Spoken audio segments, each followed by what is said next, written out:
You are listening to the Oqual Cycle with the Amjad Farouk. And now, Chapter 1, Essential Principles. From our daily lives through monthly rituals to annual traditions, we are surrounded by a perpetual stream of never-ending cycles. In a manner akin to our universe, such cycles are also infinite in that we do not only experience them on a daily, monthly, or yearly basis, but human civilization is also governed by them on an ever-increasing time scale over decades, centuries, millennia, and so forth, such that the latter essentially represent lower-order harmonics of our more familiar cycles, though we cannot directly experience them within the rather limited bounds of our lifetime. Nevertheless, a logical interpretation of historical data lends a powerful insight into one such harmonic of human civilization with a periodicity of 84 years. How does this new harmonic fit into our lives? A new day begins every 24 hours in what is referred to as the daily cycle or circadian rhythm.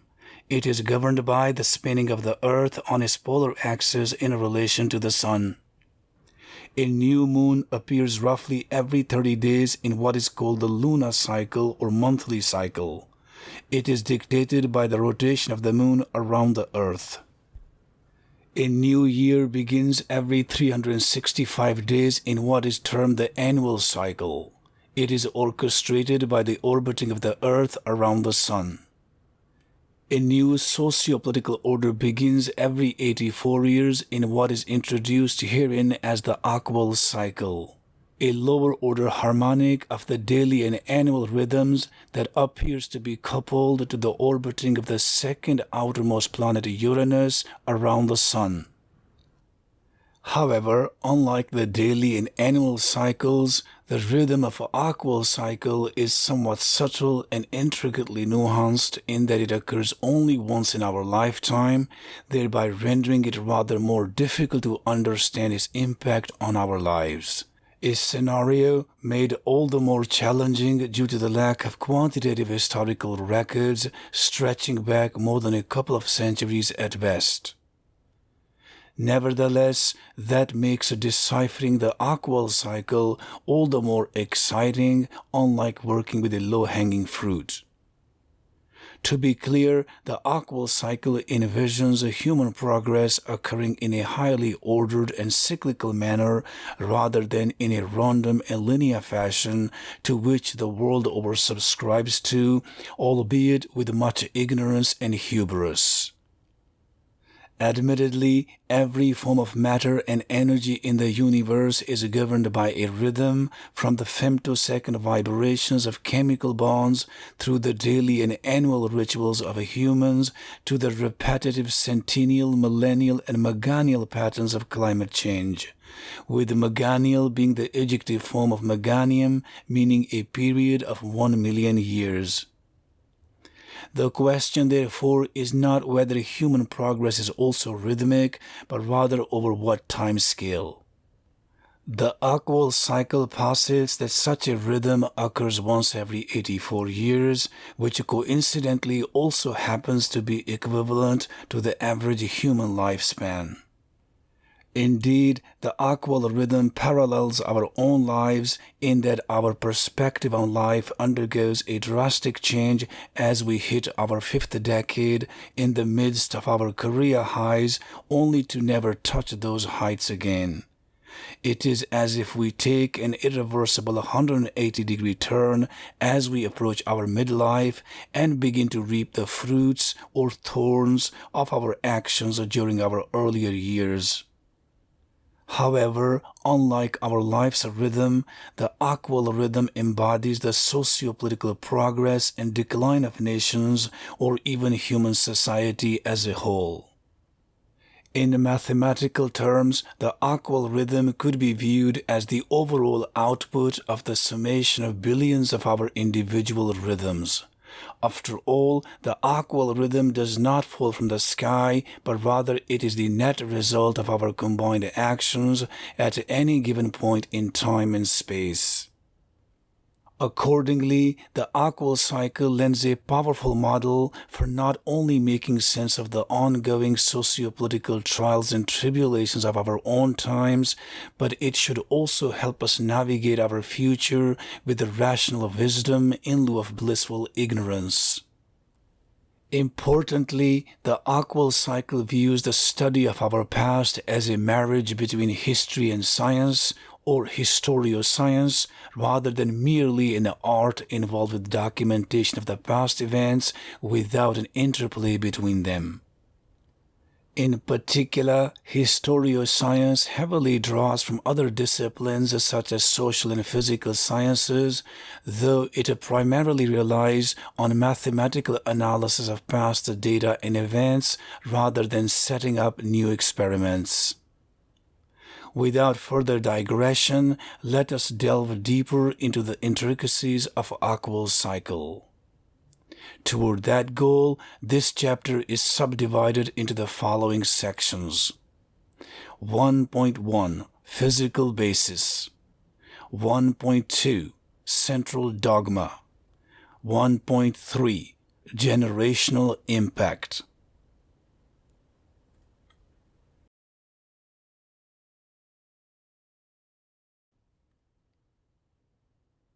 Section 1.1 Physical Basis. With a knack for logical and quantitative approach to understanding whatever I stumble upon, my curiosity rarely kills the cat. On the contrary, it occasionally leads me to have a moment of epiphany. Not only did I recently encounter one such moment of epiphany, but also a moment of inertia when I serendipitously came upon the rather ominous but hitherto an undiscovered connective tissue between A and B, where A equals the year during which the second outermost planet Uranus enters a southern winter solstice once every 84 years, and B equals the decade centered on that recurring year being accompanied by really horrible times to have befallen humanity, in that they have hitherto amounted to nothing short of a quasi-apocalypse over the past 5 centuries.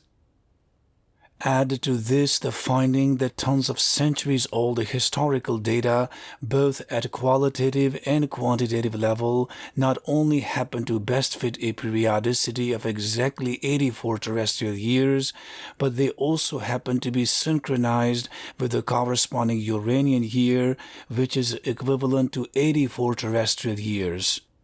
While correlation does not necessarily imply causation, it is nevertheless the first step toward developing a theory that appears to be orchestrated by celestial bodies. Of particular note is the observation that altering such a periodicity, even by 1 terrestrial year, dramatically throws archetypal events and repetitive patterns into disarray, such that they begin to lack a discernible cyclical trend.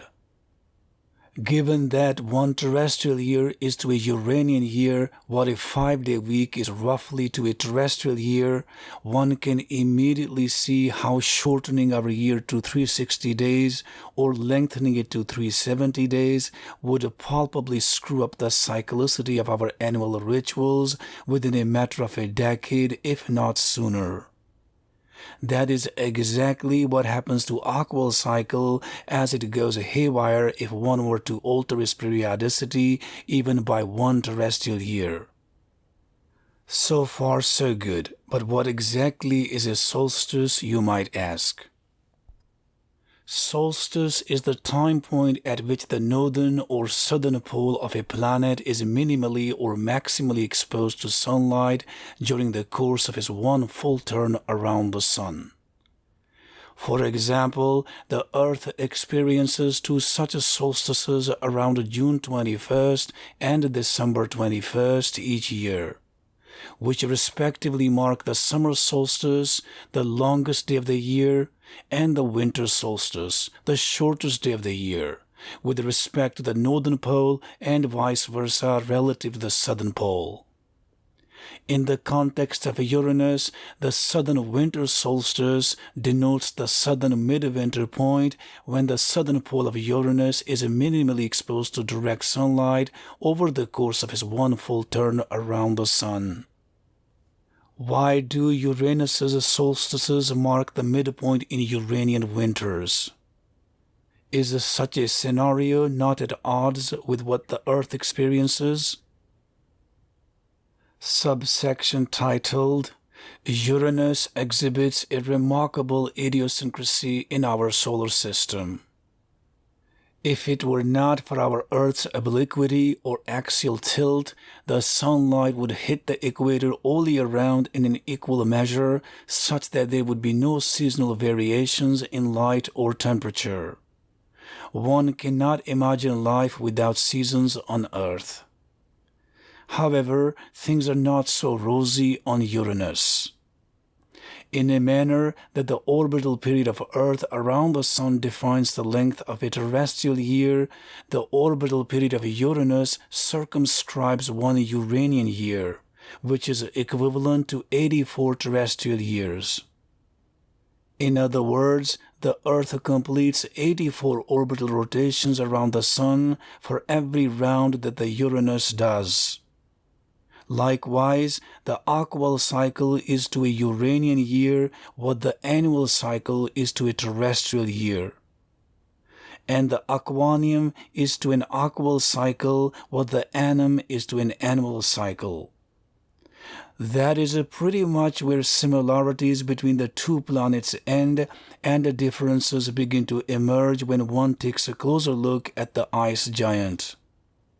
Unlike the rather small axial tilt of 23 degrees for the Earth's polar or spin axis with respect to a line perpendicular to its orbital plane around the Sun, the Uranus's polar axis is tilted by a whopping 98 degrees. Thus, unlike the Earth and the other 6 planets that orbit the Sun with a quasi-upright tilt like a spinning top, Uranus does so practically on its side a la rolling ball or water wheel, with its spin axis being almost parallel to the orbital plane, as if its poles have no qualms about staring directly at the mighty star of our solar system. Given such an idiosyncratic orientation of Uranus, the Sun continuously shines almost directly on each of its poles during their respective summer solstices, the time point at which each pole reaches its maximal exposure to sunlight during the orbital cycle.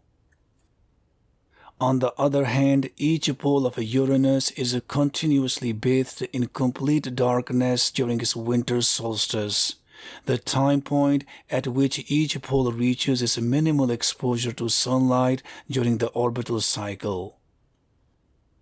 Accordingly, such solstices mark the midpoint of a 21-year-long summer, which is essentially one long uninterrupted day without dark, or the midpoint of a 21-year-long winter, which is akin to one long uninterrupted night without light. It is noteworthy that such a framework is in sharp contrast to the Earth's solstices, which for their part mark the beginning of a winter or summer due to the rather differential inclination of the Earth's polar axis relative to the Sun. The Earth orbits the Sun with its polar axis being roughly perpendicular to the orbital plane, as if its poles are somewhat shy of looking directly at the heart of our solar system. In addition to its idiosyncratic axial tilt that produces extreme 21-year seasons, Uranus also exhibits many other distinguishing quirks. While Earth's magnetic field is more or less aligned with its spin axis, it is tilted by a staggering 59 degrees relative to the spin axis of Uranus.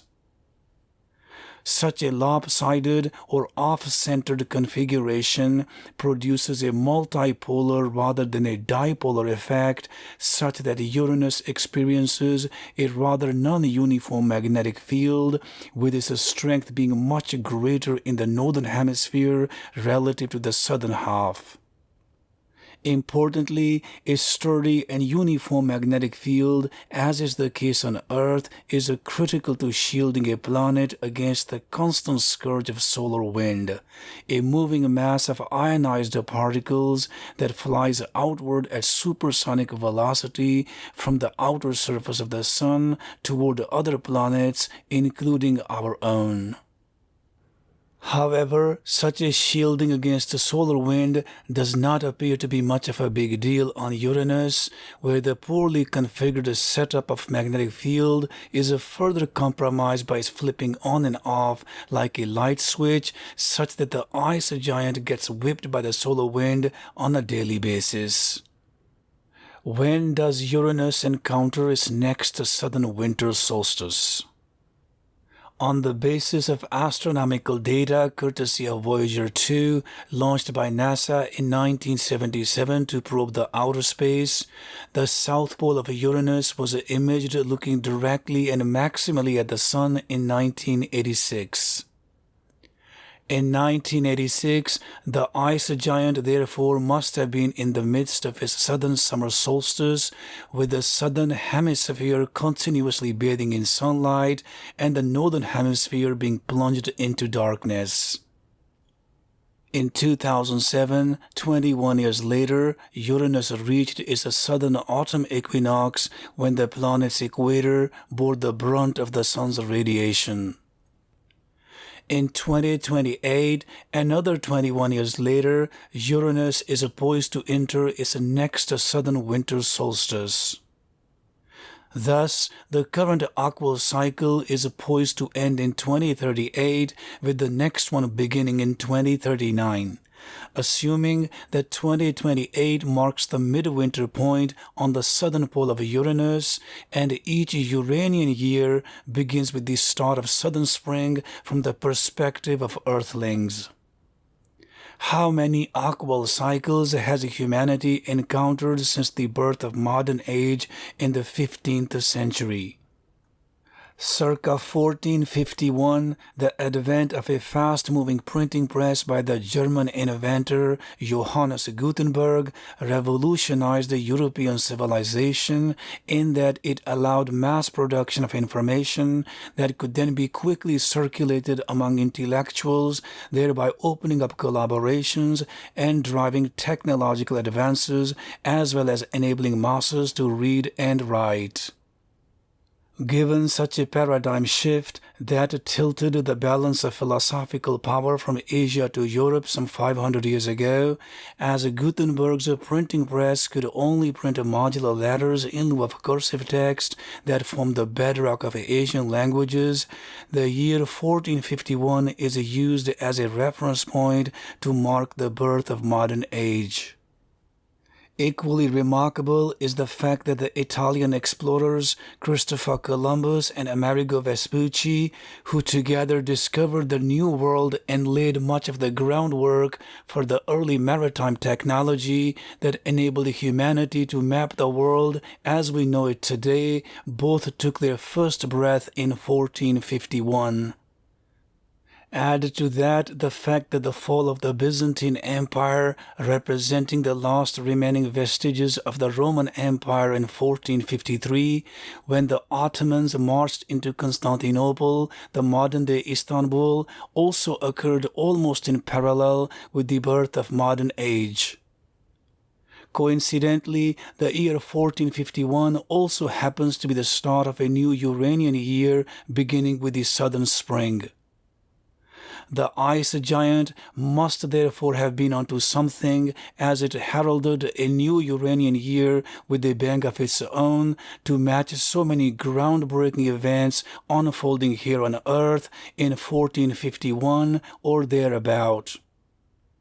Notably, humanity will have experienced 7 full bouts or spells of Oqual cycle between the birth of modern age in 1451 and the start of the next cycle in 2039. Or arithmetically put, 2039 minus 1451 divided by 84 equals 7. With the first Oqual cycle beginning in 1451 since the birth of modern age, the second Oqual cycle began in 1535, with each new one emerging every 84 years thereafter.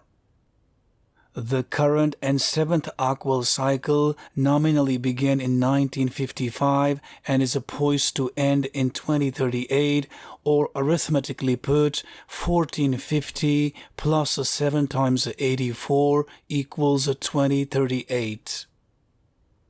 Importantly, the synchronization of an Oqual cycle with the Uranian year, starting with southern spring and ending with southern winter, is corroborated by tons of historical data on human civilization undergoing ebbs and flows over the past 5 centuries or so. In particular, a new dawn of socio-political order appears to have taken hold on our lonely planet every 84 years on average, starting nominally in 1451.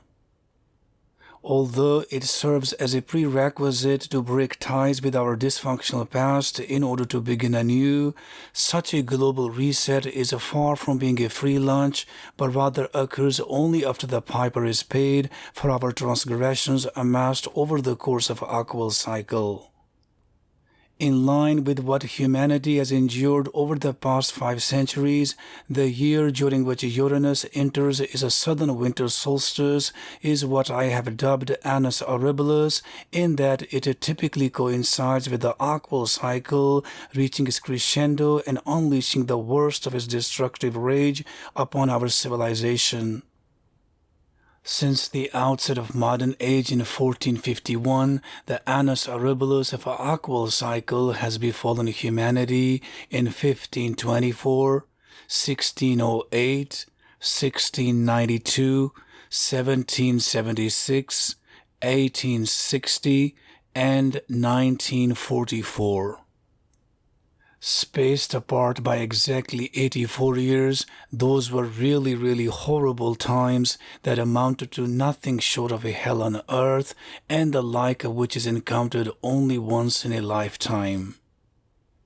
Not only was each Annus Horribilis noted above flanked by a synchronized and synergized wave of deadly conflicts or hegemonic wars unfolding across the globe, but also bore witness to civil wars breaking out across many nations and culminating with the establishment of a nouveau socio-political system under a new world order.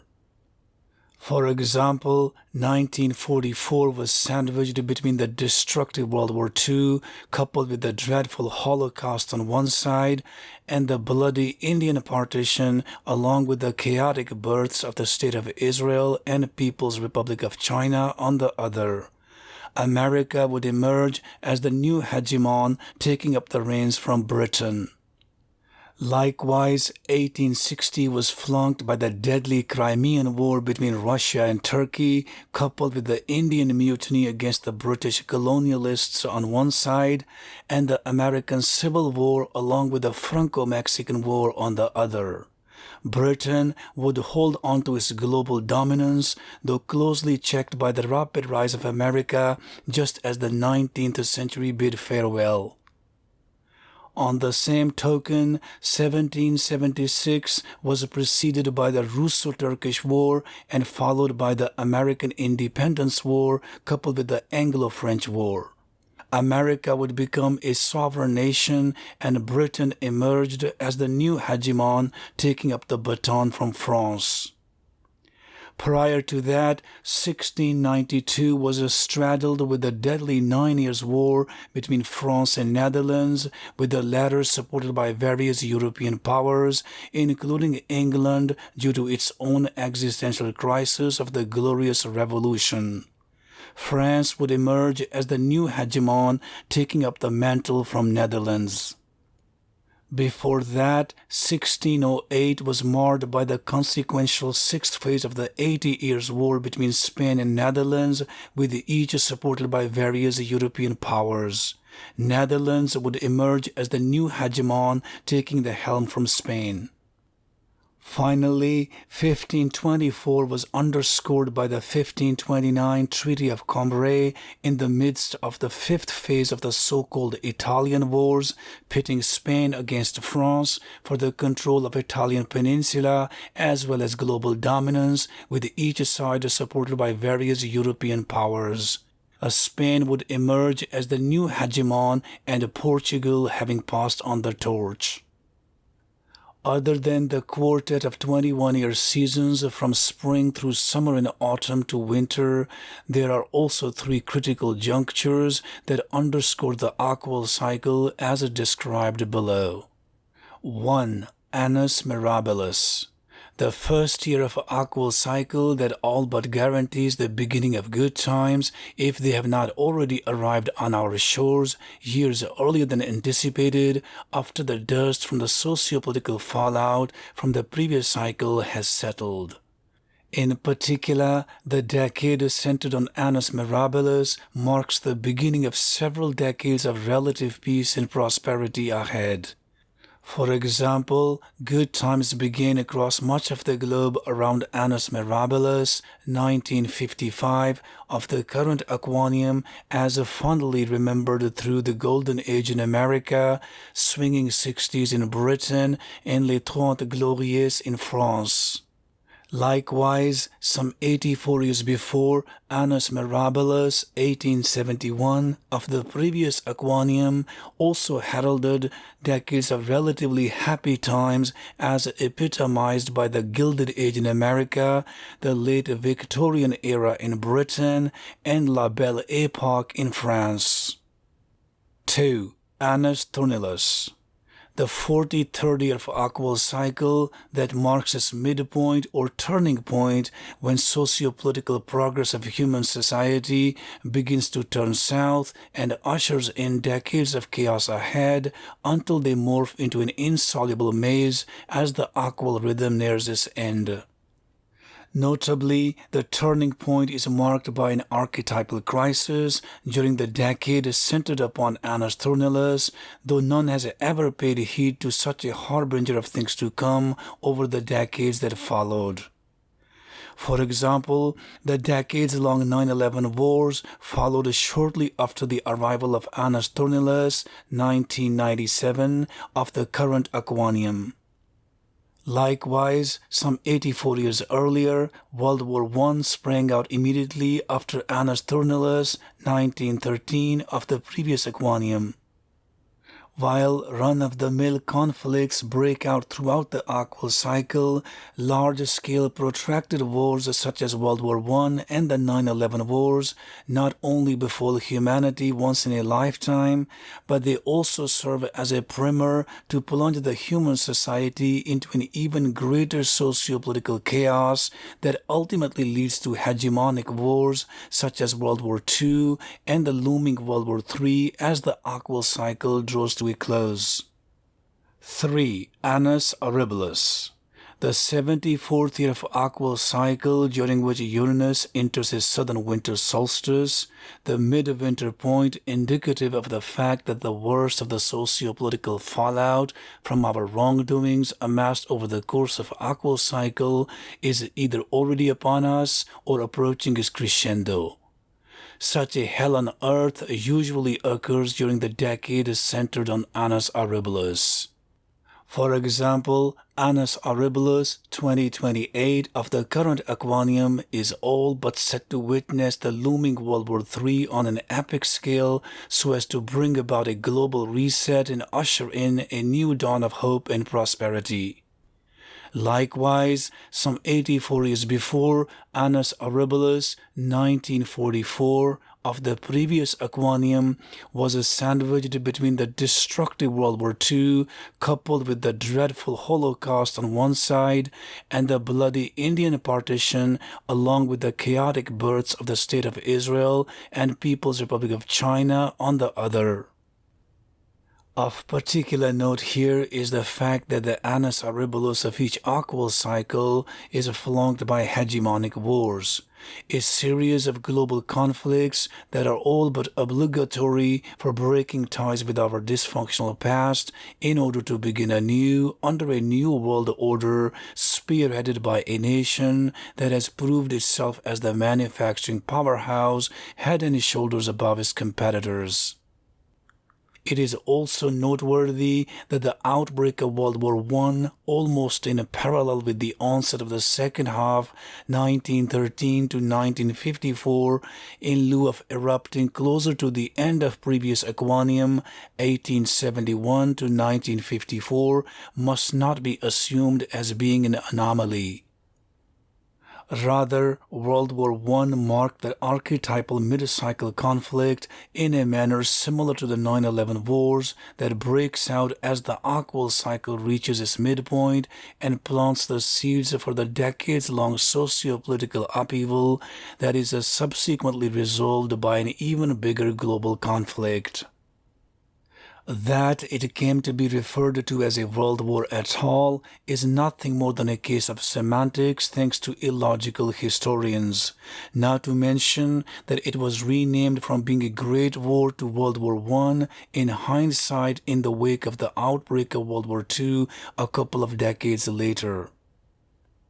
From a logical perspective and for the sake of consistency, the honor of the first ever world war taking place across all corners of the globe in fact belongs to the so-called 9 Years' War, 1688 to 1697, fought between the then rising power of France and the decaying empire of Netherlands, with the latter closely supported by England and other European nations, as the Third Equanium 1619 to 1702 drew to a close, with what were once mighty Dutch forced to pass on the baton of global hegemony to Les Gaules.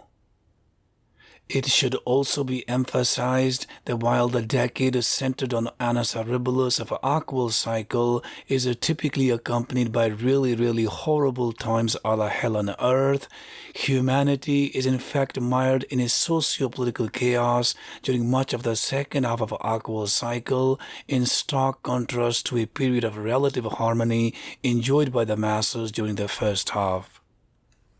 In particular, the fallout from our wrongdoings amassed over the course of Oqual cycle reaches a tipping point around annus horribilis in the midst of Oqual winter, which for the current Equanium arrived in 2018 and will last until 2038. With that in mind, the winter is therefore not coming, but it is already upon us. Needless to say, the next decade or so will be a time of extreme trials and tribulations for humanity writ large. Nevertheless, a new dawn of hope and prosperity awaits us all on the other side of the looming World War III, just as the next Oqual cycle begins to breathe down our neck with the arrival of 2030s. How does a planet as far away in outer space as Uranus orchestrate human civilization on Earth? Do other celestial bodies also have a say in the affairs of Earthlings? Next subsection. The physical basis of a Uranian spell on our lives remains mysterious.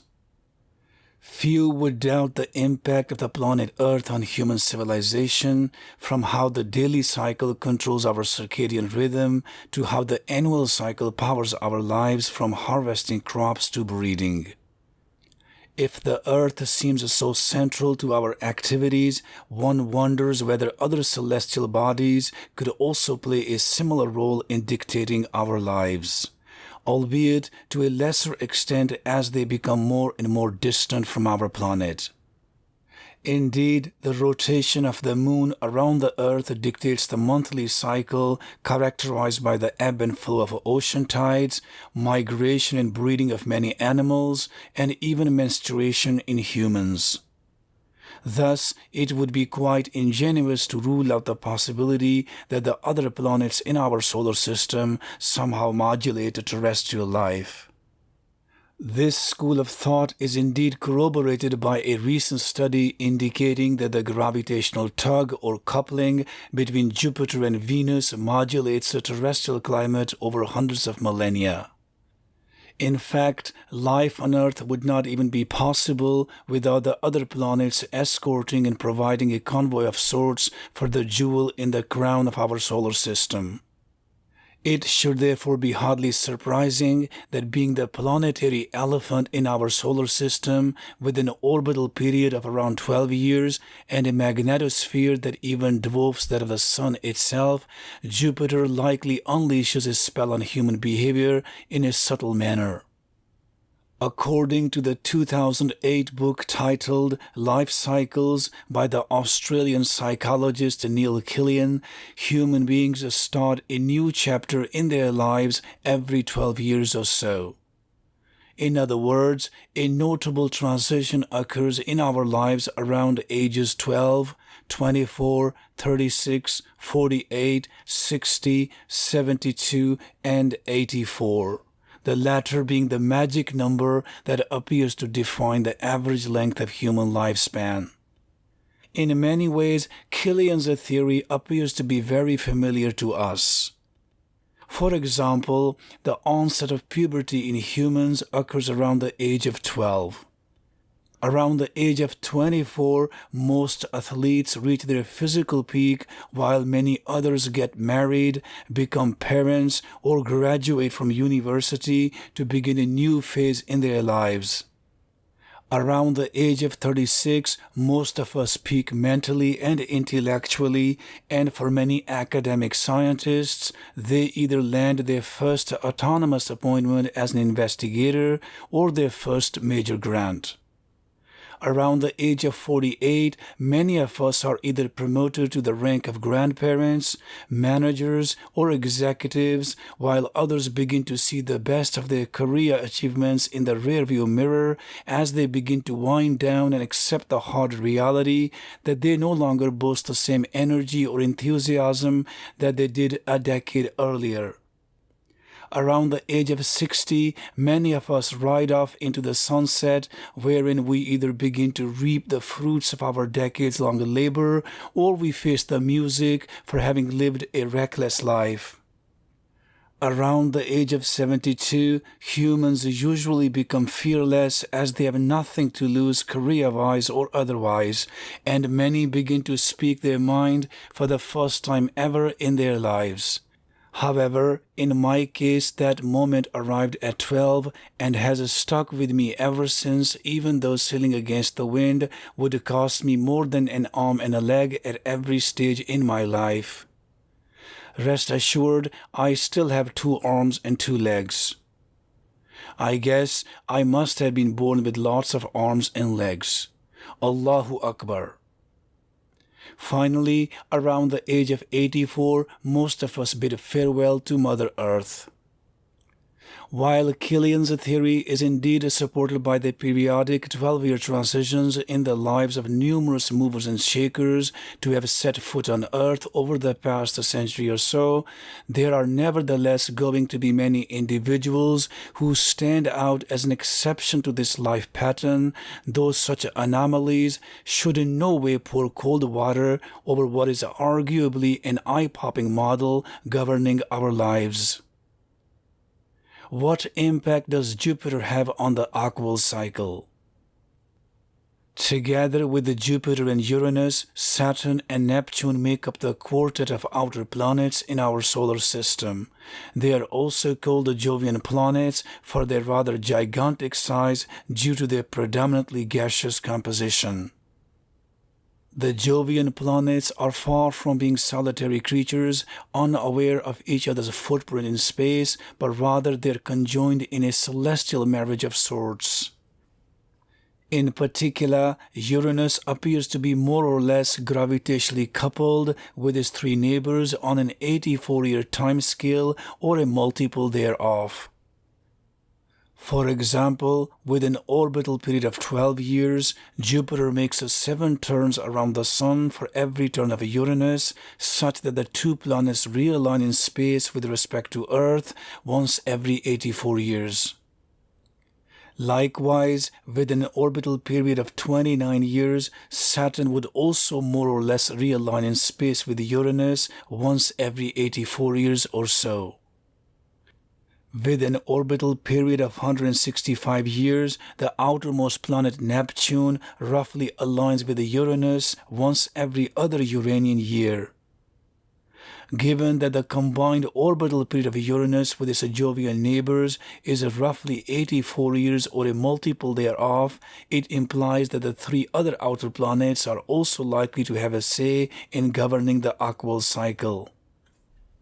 In particular, such a gravitational coupling between the quartet of outer planets likely renders a Uranus as an orchestrator of sorts with respect to its ability to modulate terrestrial activities, with the trio of a Jupiter, Saturn, and Neptune acting as improvisers, chaperones, or even celestial mirrors to transmit astronomical effects instigated by the ice giant via electromagnetic radiation or gravitational tuning.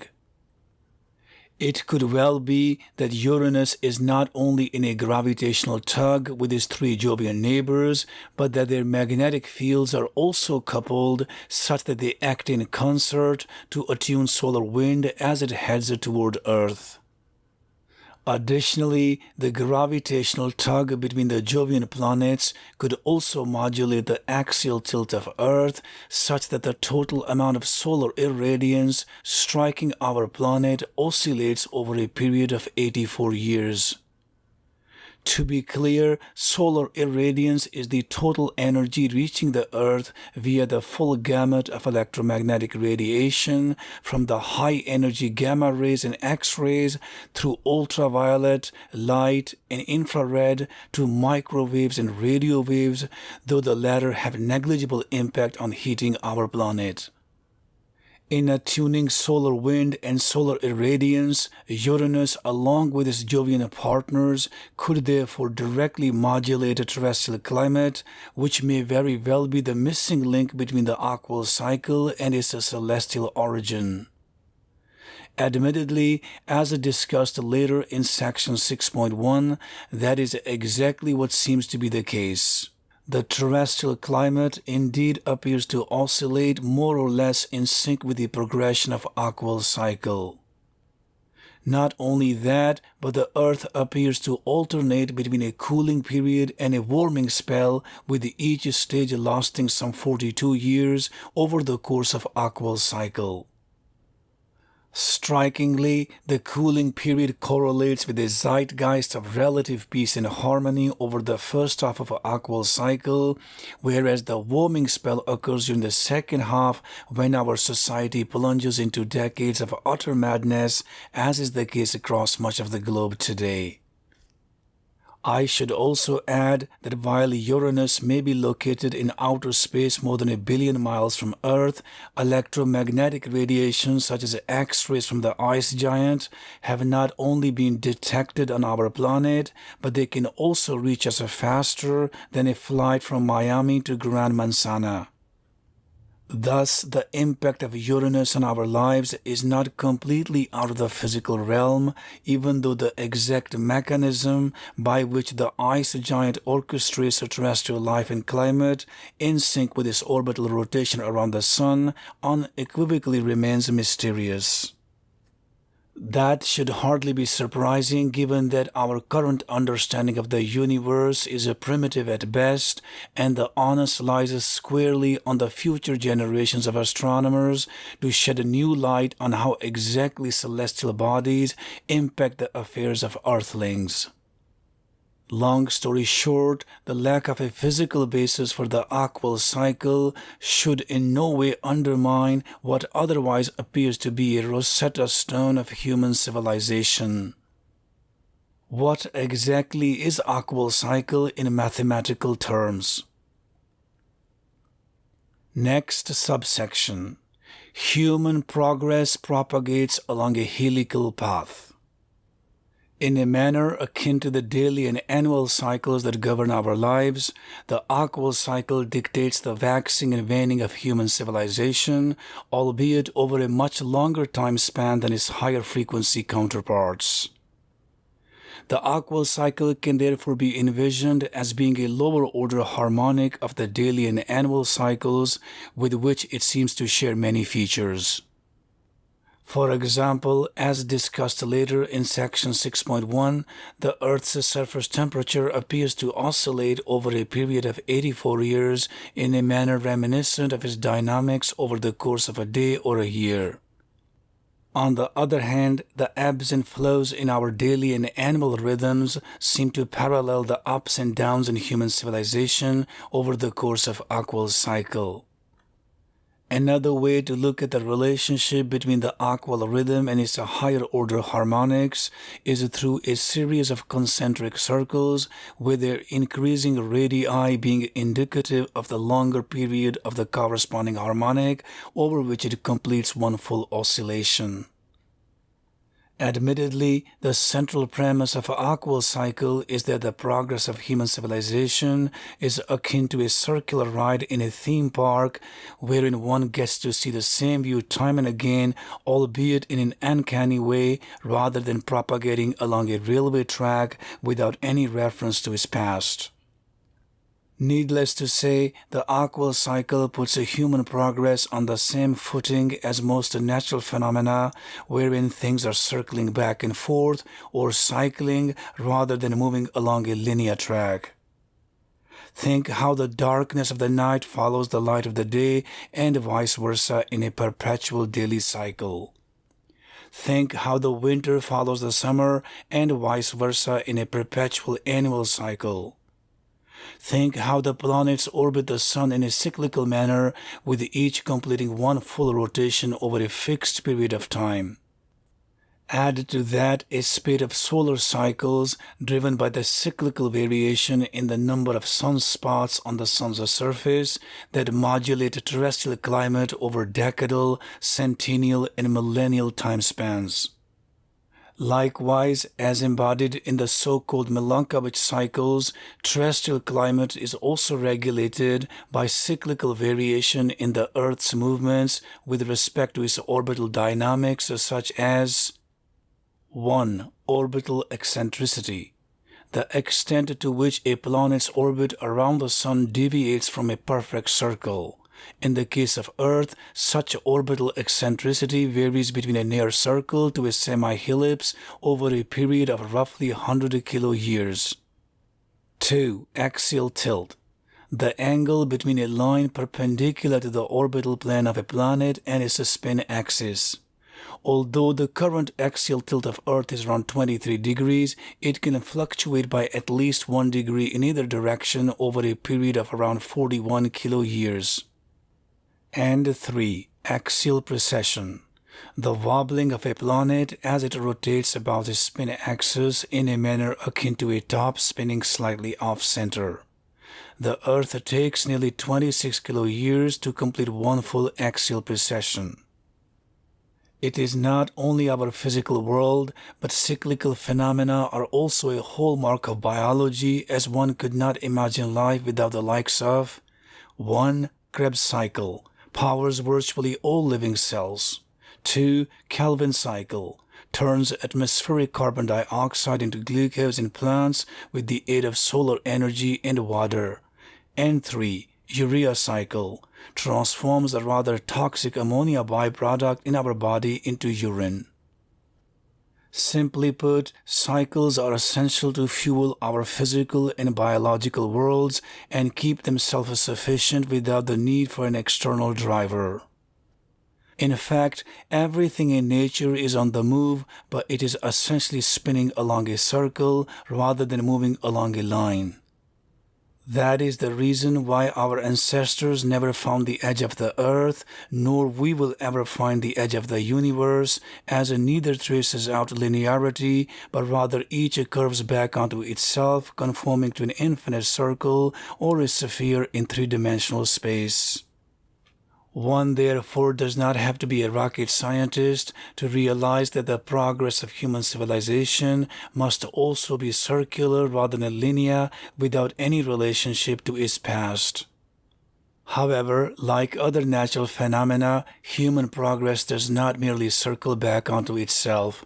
If it did, no progress would be made at all, in stark contradiction to our everyday experiences.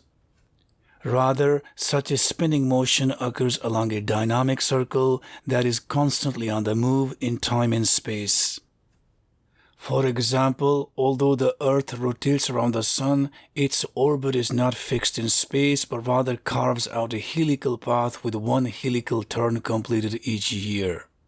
We are essentially getting a free ride in space, courtesy of Earthship traveling a distance of nearly 600 million miles each year. Like Earth, other planets also trace out a similar helical trajectory as they orbit the Sun. For its part, the Sun itself is not stationary, but rather it is also on the move, tracing out a helical path as it orbits the Milky Way, the galaxy of which our solar system is a part of. In a similar fashion, the circle of human progress can also be envisioned to be traveling along a helical path in a manner akin to climbing a spiral staircase, such that each helical turn represents one complete circle. In a nutshell, the Oqual cycle posits that the progress of human civilization does not follow a linear course, but rather it spirals or spins along an infinite helical path at a reciprocal velocity of 84 years per helical turn, in sync with the Uranus tracing out a helical path as it orbits the Sun. In mathematical terms, such a helix of radius r and pitch p within the framework of three-dimensional space x, y, z at a time t can be described by the following set of parametric equations.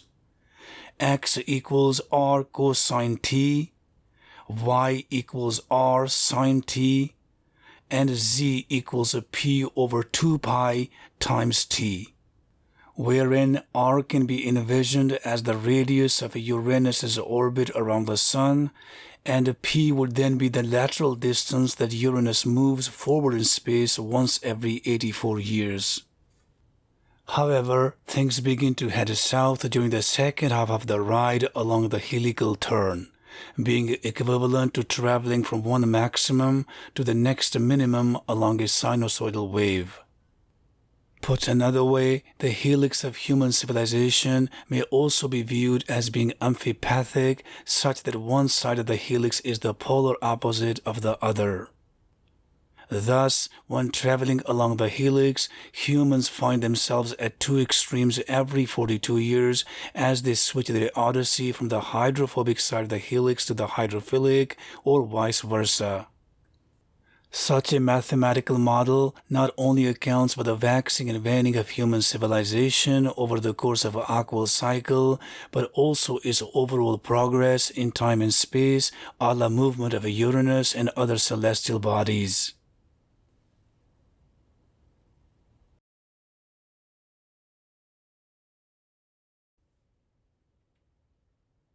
Section 1.2 Central Dogma.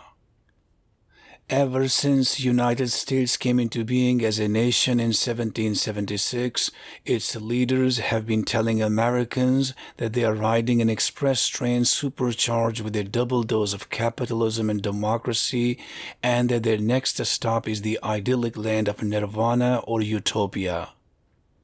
Yet, almost 250 years later, that dream of a utopian society run amok to the nth degree remains a fantasy at best.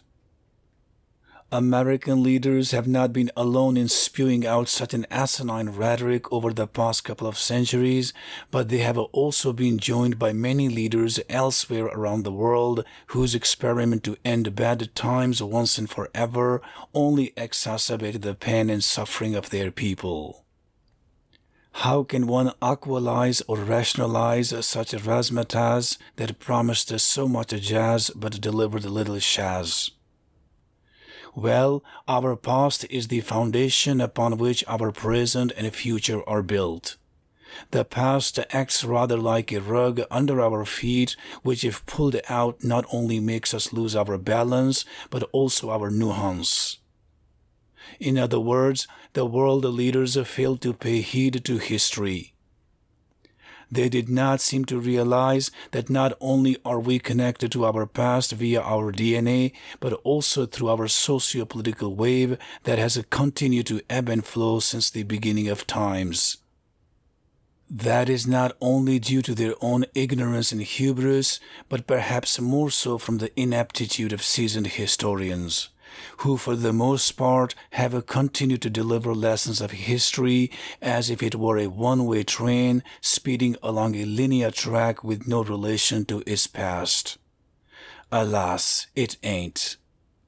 Regrettably, it is not only the world leaders but even pundits and gurus remain ignorant of the cyclical nature of history and how it governs our lives due to their optimism bias.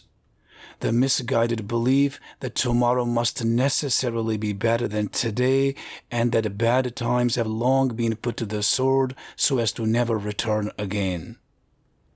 In particular, such idiocy runs deep in the media tail that wags the societal dog and therefore serves as a perpetual pill to keep the masses indoctrinated with a warped worldview rather than hard facts. Being an optimist is a great virtue, but being a realist is multiples greater. Although many of my fellow Americans are renowned for seeing the glass half full, their ignorance and hubris also see no bounds. While the embers of the decades-long self-destructive 9/11 wars continue to rage to this day, with the nation teetering on the brink of a looming bankruptcy, coupled with social and moral decadence at home, from soaring public debts through shrinking middle class to faltering infrastructure, so many Americans nevertheless do not shy away from prophesizing that the United States is destined for a utopian era waiting on the horizon with the promise of making its past look tame by comparison.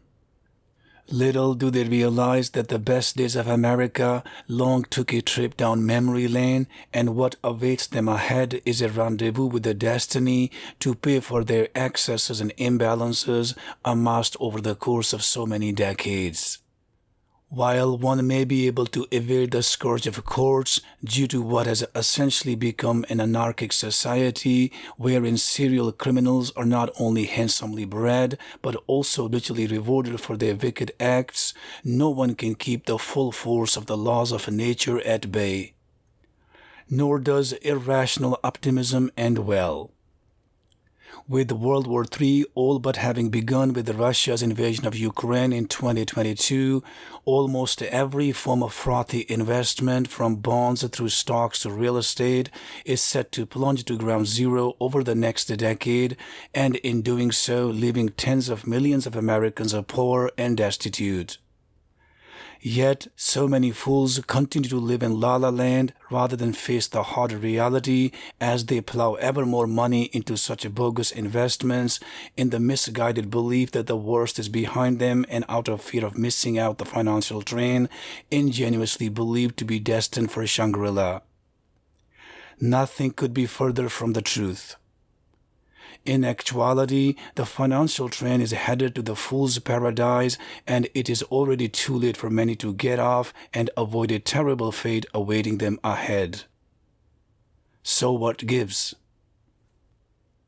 Subsection titled, Human Progress Waxes and Wanes in a Cyclical Manner. On the basis of scientific reasoning and mathematical modeling of history over the past 600 years, the Oqual cycle posits that human civilization seemingly undergoes a sweeping global reset once every 84 years on average in order to purge itself of a plethora of wrongdoings from the societal ills through excesses and imbalances to transgressions amassed over that multi-decadal period. Unfortunately, there is no free music as one must pay the piper. Indeed, such a societal reboot or revitalization is typically accomplished through a global conflict with the potential to not only wreak havoc but also strike fear into the hearts and minds of people on an apocalyptic scale so that they can put their socio-political differences aside and come together for the common good of the world at large. The Oqual cycle therefore lends human society a subtle, albeit deadly mechanism to break ties with its dysfunctional past in order to begin anew rather than being held hostage from moving forward under its own weight. Or even worse, continue down the rabbit hole in perpetuity with the potential for self-destruction. More specifically, the Oqual cycle posits that the socio-political progress of human civilization does not follow a linear course, but rather it waxes and wanes in a cyclical manner over a period of 84 years due to what appears to be its coupling with the orbiting of the second outermost planet Uranus around the Sun. In an analogy with the pendulum, the progress of human civilization appears to swing forth from one extreme to the other and then back again over a period of 84 years. In an analogy with the trials and tribulations of a mouse with an average lifespan of 1 year, the Oqual cycle is to humans what the annual cycle is to mice. Just as mice remain clueless about annual seasonal changes affecting their lives, so do humans with respect to the spell of Uranian seasons. The ignorance of mice does not change the fact that the annual cycle substantially impacts their lives, nor does our own ignorance about the dire spell of Oqual cycle on our own lives. How does the Oqual cycle fit in with the Uranian seasons? In sync with the changes in Uranian climate with respect to its southern pole, the Oqual cycle is subdivided into a quartet of 21-year seasons, chronologically dubbed spring, summer, autumn, and winter. Simply put, the Oqual cycle on Earth is perfectly synchronized with the Uranian year in that it begins with the southern spring and ends with the southern winter. In terms of cyclical progress of human civilization over a period of 84 years, such a quartet of seasons can also be viewed as dawn, sunrise, sunset, and dusk. Needless to say, a 21-year time span of an Oqual cycle equates to an Oqual quarter, and a 7-year period represents one Oqual month. In an alternative but a mutually inclusive framework, the Oqual cycle is envisioned as a doublet of two symmetrical or antagonistic halves. A constructive period marked by a rather upbeat zeitgeist over the course of spring and summer, followed by a destructive spell during which the societal zeitgeist turns on its head over the course of autumn and winter, with each lasting for some 42 years on average. In other words, human progress waxes over the first half of an Oqual cycle to reach a zenith, and then wanes during the second half to hit a nadir in a sinusoidal manner reminiscent of the waxing and waning of the moon over the course of a lunar month. Why does human progress wax and wane over the course of an Oqual cycle? When human society hits a nadir or a crisis of a lifetime in the face of socio-political upheaval having reached a climax, as the Oqual cycle draws to a close, it becomes boxed, cornered, and trapped with no way out. Paradoxically, such a checkmate serves as a blessing in disguise to revitalize human society and provide it with a renewed vigor to rebuild a just socio-political system that seemingly works for most people as it reaches its zenith during the first half of an Oqual cycle before it turns on its head. For example, during the first half, 1955 to 1996 of the current Aquanium, 1955 to 2038, the socio-political temperature was by and large relatively healthy across much of the globe, with occasional bouts of socio-political crises that were largely contained within the national or regional borders rather than becoming sticky so as to draw the whole world into a quandary. Today, long gone are those good old days as we find ourselves in the midst of what appears to be not only a concerted and synchronized socio-political upheaval unfolding across the globe, but that has also continued to plunge humanity into an ever-deepening canyon with the passing of each year since the onset of the second half, 1997 to 2038, of the current Aquanium. In a manner similar to the good old days of our own lives during the first half, 1955 to 1996, of the current and seventh Aquanium, a similar zeitgeist of relative calm and prosperity also panned out during the first half, 1871 to 1912, of the previous and sixth Aquanium, 1871 to 1954. Yet the second half, 1913 to 1954, was mired in utter socio-political crises and deadly conflicts, as epitomized by the quartet of World War I, influenza pandemic, Great Depression, and World War II.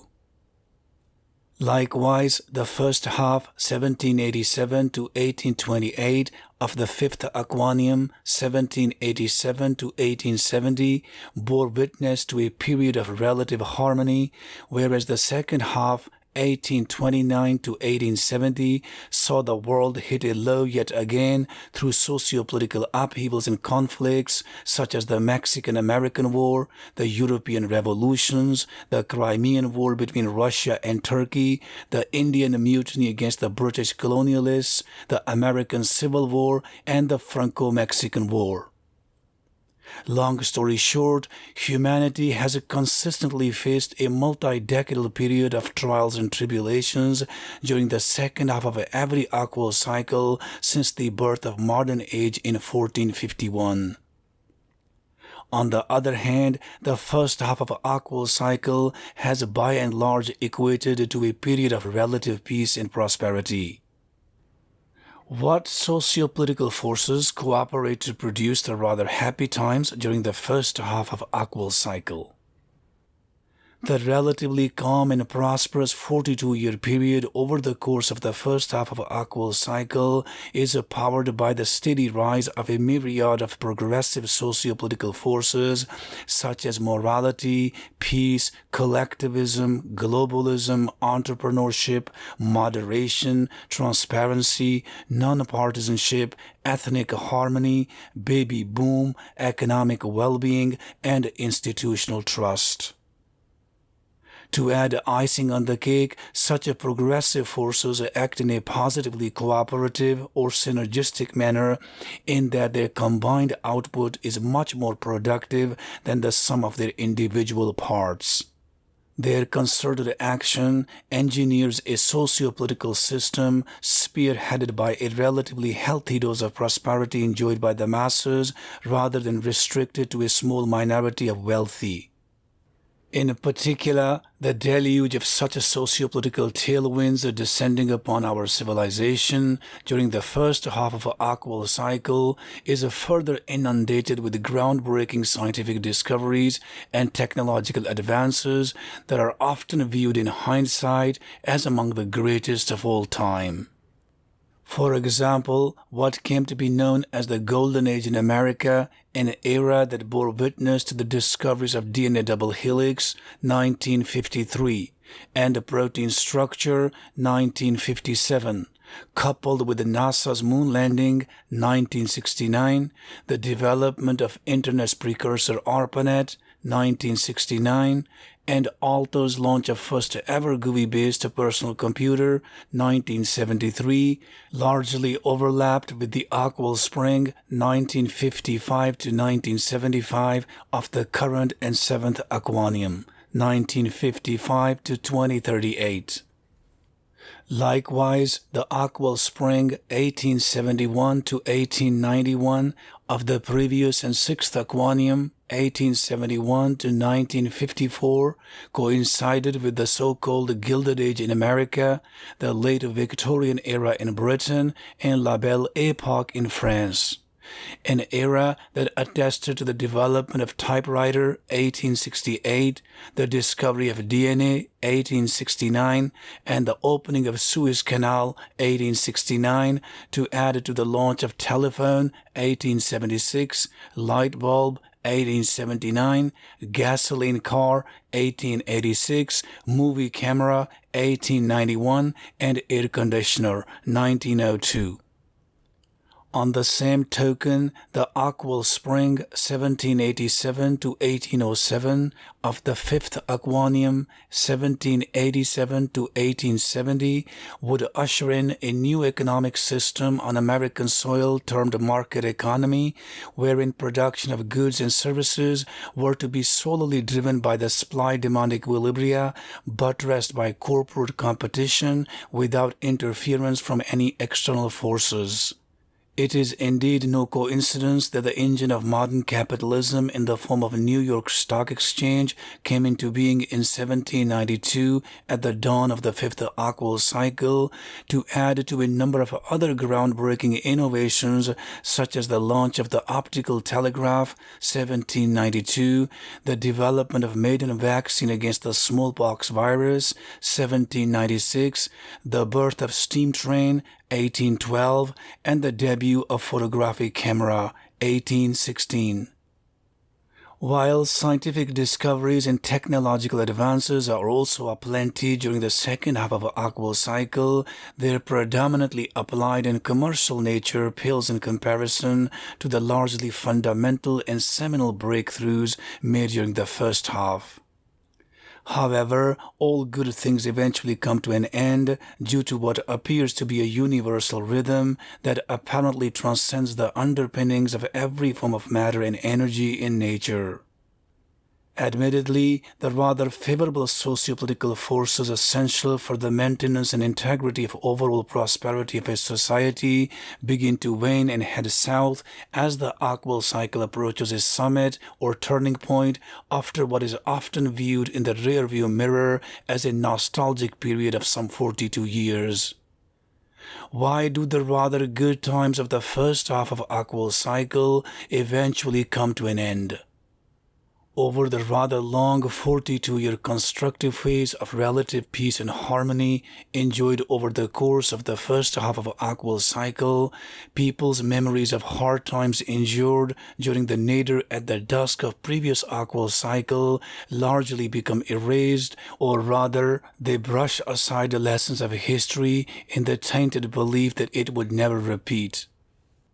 Such a toxic combo of ignorance and hubris coupled with prosperity not only plants a false sense of complacency, but also democratizes a culture of living beyond means, and in doing so, it makes younger generations become self-indulgent and hedonistic, such that they feel that good times will perhaps never end, but they always do. One indeed cannot have the cake and eat it too.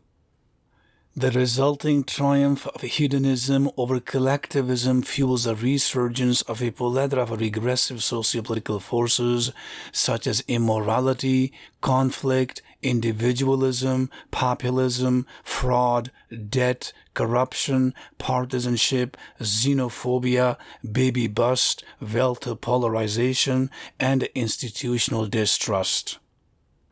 To add gasoline to fire, such regressive forces act in a negatively cooperative or counter-synergistic manner in that their combined output is much more toxic than the sum of their individual parts.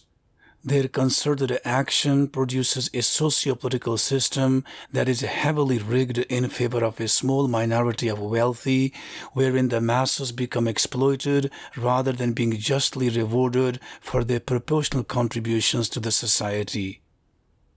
While the first half of Oqual cycle is underscored by a bucket load of progressive forces acting in a concerted fashion to outweigh the malaise of regressive forces, the balance of power turns on its head during the second half when the regressive forces conspire to not only neutralize but also override the overpowering weight of their better counterparts. Indeed, during the second half of the Oqual cycle, greed-mongers and wicked souls within the human society act in a concerted fashion to not only hijack the system so as to funnel resources away from the masses toward a small minority of wealthy and elite, but they also set about pulverizing moral values that had served as the bedrock of our civilization during the first half.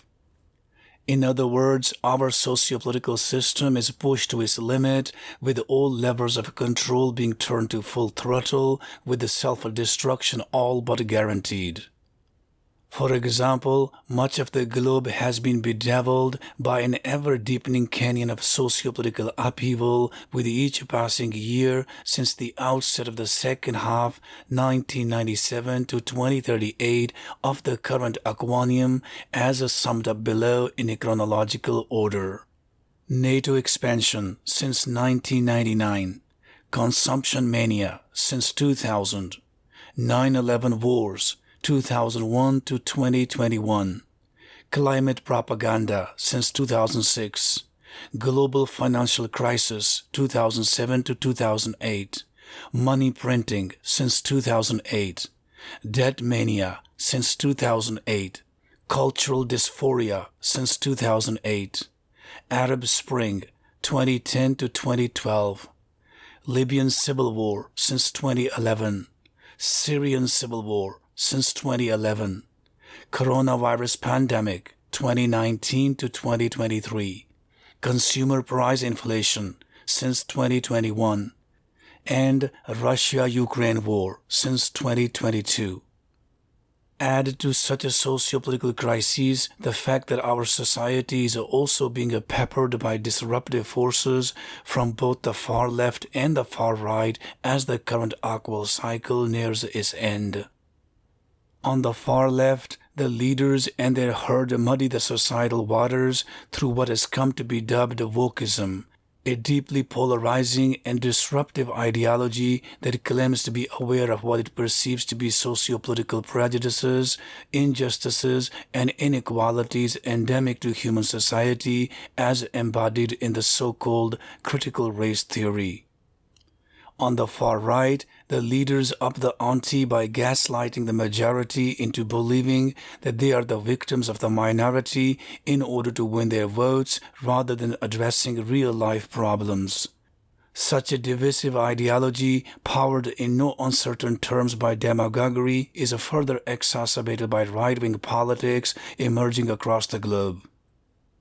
As if such a confluence of right-wing polarizing politics and left-wing propaganda does not spark a crisis vying to hold its own, Mother Nature also gets in on the act, as it appears to reserve the worst of its scourge on humanity by virtue of its ability to unleash a barrage of natural disasters just when we are at our worst and least prepared during the second half of Oqual cycle.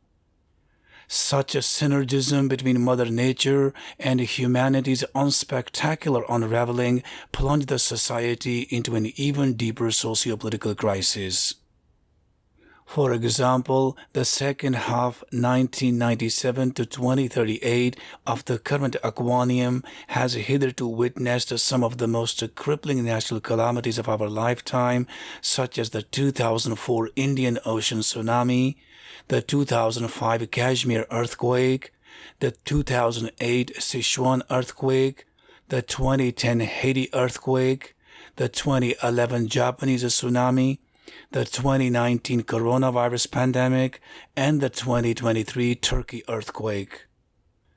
In a similar manner, the second half 1913 to 1954 of the previous and sixth Aquanium was marred by the 1918 influenza pandemic across the globe, the 1920 Haiyan earthquake in China, the 1923 Kanto earthquake in Japan, the 1934 Dust Bowl over North America, the 1935 Quetta earthquake in Pakistan, and the 1948 Ashgabat earthquake in Turkmenistan.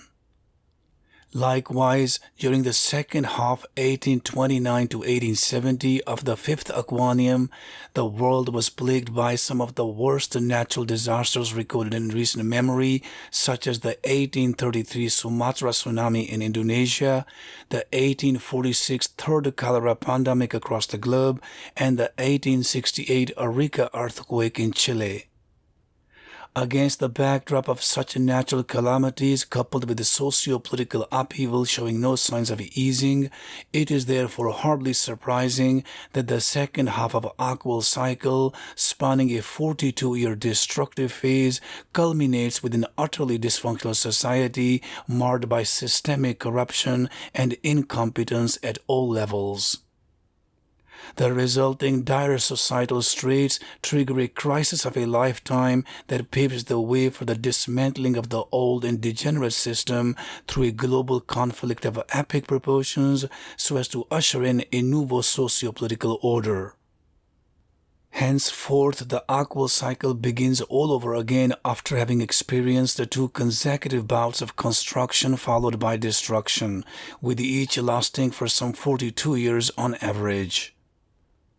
With each essentially mirroring the other, such a pair of constructive-destructive stages can also be viewed as an 84-year symmetrical dyad of peace crisis, growth-decay, boom-bust, upturn-downturn, uphill-downhill, ascendance-descendance, integration-disintegration, progression-regression, winding-unwinding, folding-unfolding, coupling, uncoupling, bonding, unbonding, fusion, fission, nucleation, atomization, and so forth.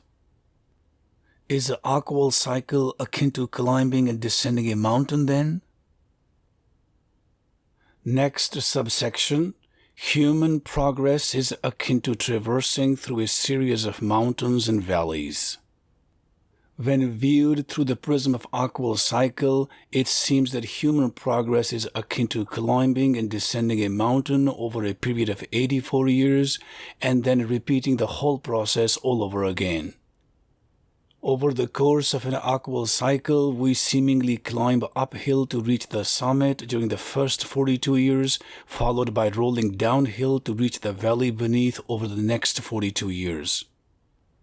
However, it is important to keep in mind that neither climbing uphill during the first half of an Oqual cycle nor rolling downhill during the second half encounters a smooth journey. Rather, each stage is punctuated with a rough or rugged landscape that temporarily involves falling into a spate of local minima or gorges, followed by rising up the local maxima or ridges as the Oqual cycle continues the journey either uphill or downhill. In other words, even during what is overall a time of sustained growth and prosperity for the masses while climbing uphill, human civilization nevertheless encounters occasional setbacks and crises, though they rarely metastasize beyond the national or regional borders. In a similar manner, during what is overall a time of stagnation and regression while rolling downhill, human civilization nonetheless experiences short bursts of rapid growth and innovation, though their benefits rarely trickle down to the masses. Do we plant our own downfall after reaching the summit? When viewing the sphere of our civilization from a wider angle, it seems that humans are in fact the victims of their own success. The fallout from the very forces that catapult them to the summit of the Oqual mountain during the first half seemingly comes back to haunt them or becomes somewhat of a drag on their checkered progress during the second half. Put another way, the seeds of our downfall in the second half of Oqual cycle are actually planted during the first half. The first half is essentially a double-edged sword in that the very forces that conspire to produce a relatively calm and prosperous period do so with a sizable amount of undesirable secondary effects that only come into play as we enter the second half. Thus, the hard times encountered during the second half could also be viewed as a byproduct of our earlier actions during the first half. For example, new technologies such as phone, television, refrigerator, car, and air conditioner, which had been an exclusive domain of the wealthy and elite prior to World War II, became democratized by leaps and bounds across much of the Western world just as the first half, 1955 to 1996, of the current Aquanium kicked off. Such a paradigm shift in the socio-political order during the second half of the 20th century was made possible due to the redirection of mass production from military arsenal to consumer goods and services as World War II drew to a close, thereby fueling an unprecedented economic boom that created high-paying jobs en masse and brought prosperity to virtually every corner of America in what would come to be called America's Golden Age. However, such an economic boom also created a consumer culture as a byproduct that would not only make the younger generations adopt a reckless lifestyle of living beyond their means, but would also put their health and that of their environment in peril. Admittedly, the unprecedented rise in ailments from diabetes through cancer to cardiovascular disease over the past half a century or so is largely a making of our own despicable behavior, from abusing carcinogen-laden cosmetics through consuming processed foods to a sedentary lifestyle befitting a couch potato. Likewise, the scientific and technological breakthroughs during the first half of the current Aquanium also laid the foundations for the manufacturing of synthetic drugs en masse, with the result that the perpetual use of such toxins has left our precarious bodies on the brink of collapse. Thanks to modern-day profit-driven bogus medical practices that seem to have a nasty drug for every cure from children to the elderly without properly warning the public of their long-term devastating effects, thereby sucking them into a vicious cycle of drug dependency. Driven by the capitalist propaganda to make money by any means possible, there is now a drug for everything to decimate the health of the unsuspecting hoi polloi. There is a drug to stimulate your appetite, another one to suppress it, yet another one to push your stools out, and then the magic pill that puts you to sleep, and then there is another silver bullet at your disposal to wake you up. And that is before even mentioning a plethora of nasty compounds being marketed to help the masses focus on their studies, boost intelligence, avoid procrastination, keep anxiety at bay, and even make them happy. Yet, drugs do far more harm to our bodies in that for every bodily function that they purportedly resolve, they create another 10 problems. Notably, a quantum leap in the chemical synthesis of drugs during the second half of the 20th century has also led to mass production of all sorts of recreational drugs today. The widespread abuse of such harmful substances not only causes addiction, but also continues to destroy the lives of addicts and their families on an unprecedented scale. Today, the opioid crisis worldwide may represent the tip of the iceberg of young generations having lost the zest for life, but the seeds of their downfall were planted many decades earlier during a time of relative peace and harmony.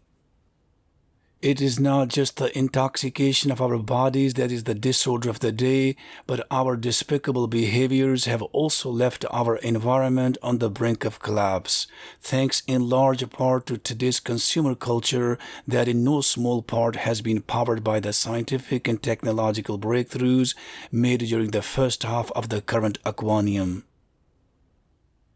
Next subsection. Socio-political upheaval is a hallmark of the second half of Oqual cycle. According to Murphy's Law, anything that can go wrong will go wrong. While that law remains deeply controversial, its validity is best demonstrated during times of socio-political crisis that befalls humanity during the second half of Oqual cycle. Indeed, being in the midst of the second half, 1997 to 2038, of the current Aquanium, most of us would wholeheartedly bear testimony to such a bedlam firsthand. What were once relatively good old days during the second half of the 20th century came to an abrupt end at the outset of 21st century across much of the globe, just as the current Aquanium 1955 to 2038 entered its second half. A 42-year period that nominally kicked off in 1997, though the sparks did not go off until the hijacked planes struck America on 9/11 in 2001.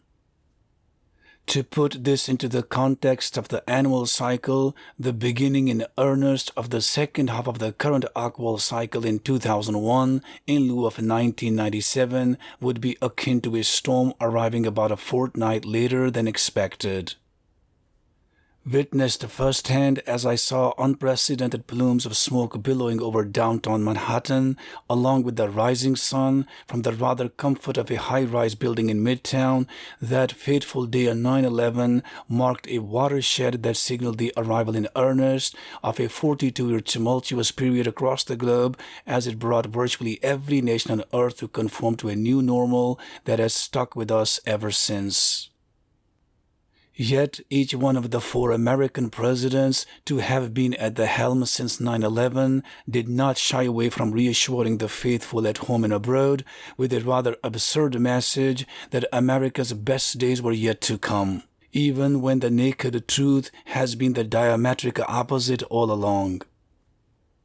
Worse yet, in the aftermath of 9/11 attacks, many worshippers of capitalism across America rekindled the fairy tale of a utopian era waiting on the horizon with the promise of making America's past look tame by comparison, even if that came at the expense of preemptively annihilating millions of innocent souls across the globe and destroying their nations with impunity. To the contrary, America has been steadily rolling downhill ever since 9/11, though still quite a distance away from reaching a deep canyon with a rock and a hard place anxiously waiting below for the catch of a lifetime. Tellingly, America's spectacular fall from grace has also wrapped virtually every other nation of the world into a socio-political quagmire from where all roads lead to a deep canyon. Although widely touted as a leader of the free world during much of the 20th century, America has been acting more like a ringleader of the mafia since 9/11.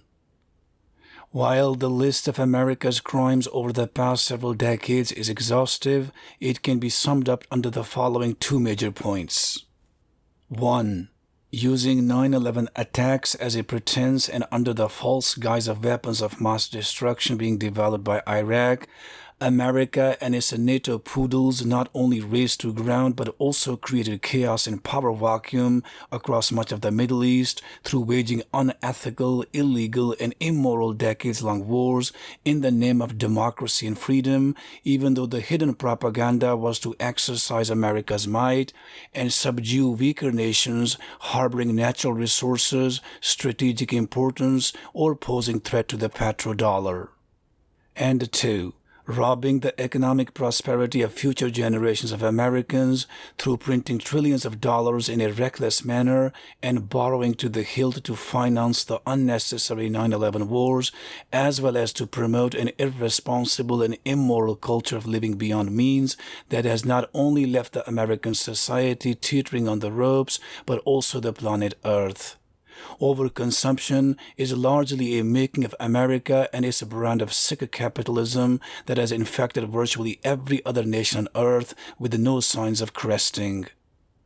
What used to be the good old shiny happy days for much of the second half of the 20th century indeed appear to have evaporated forever in the aftermath of 9/11, just as they did some 84 years earlier with the onset of World War I in 1914. In line with the dire spell of an Oqual cycle, that despicable period coincided with the second half, 1913 to 1954, of the previous and sixth Aquanium, 1871 to 1954.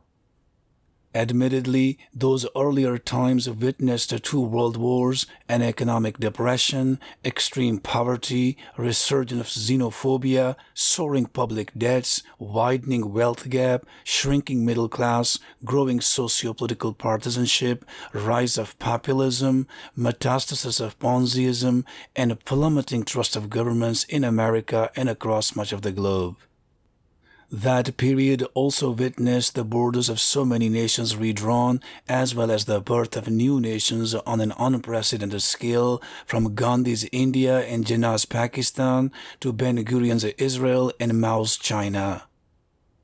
On the other hand, the 1920s saw an exponential rise and spread of Ponziism, the widespread emergence of a paraphernalia of get-rich-quick and pump-and-dump schemes unleashed by the likes of fraudsters, swindlers, and con artists, whose concerted actions planted the seeds for the 1929 historic crash of the stock market that would subsequently lead to the Great Depression, followed by World War II.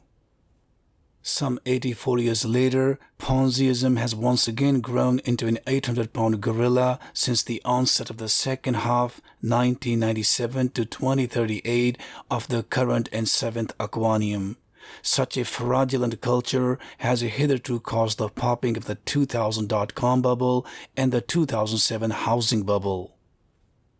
In the wake of the 2019 coronavirus pandemic, Ponziism has been run amok to the quartic power in the form of cryptos, non-fungible tokens, special-purpose acquisition companies or SPACs, and meme stocks. The stocks of virtually bankrupt and zombie companies heavily traded on the market and catapulted to the sky merely due to their popularity on social media rather than their corporate fundamentals, only for them to come back crashing to earth and leaving fools holding the bag.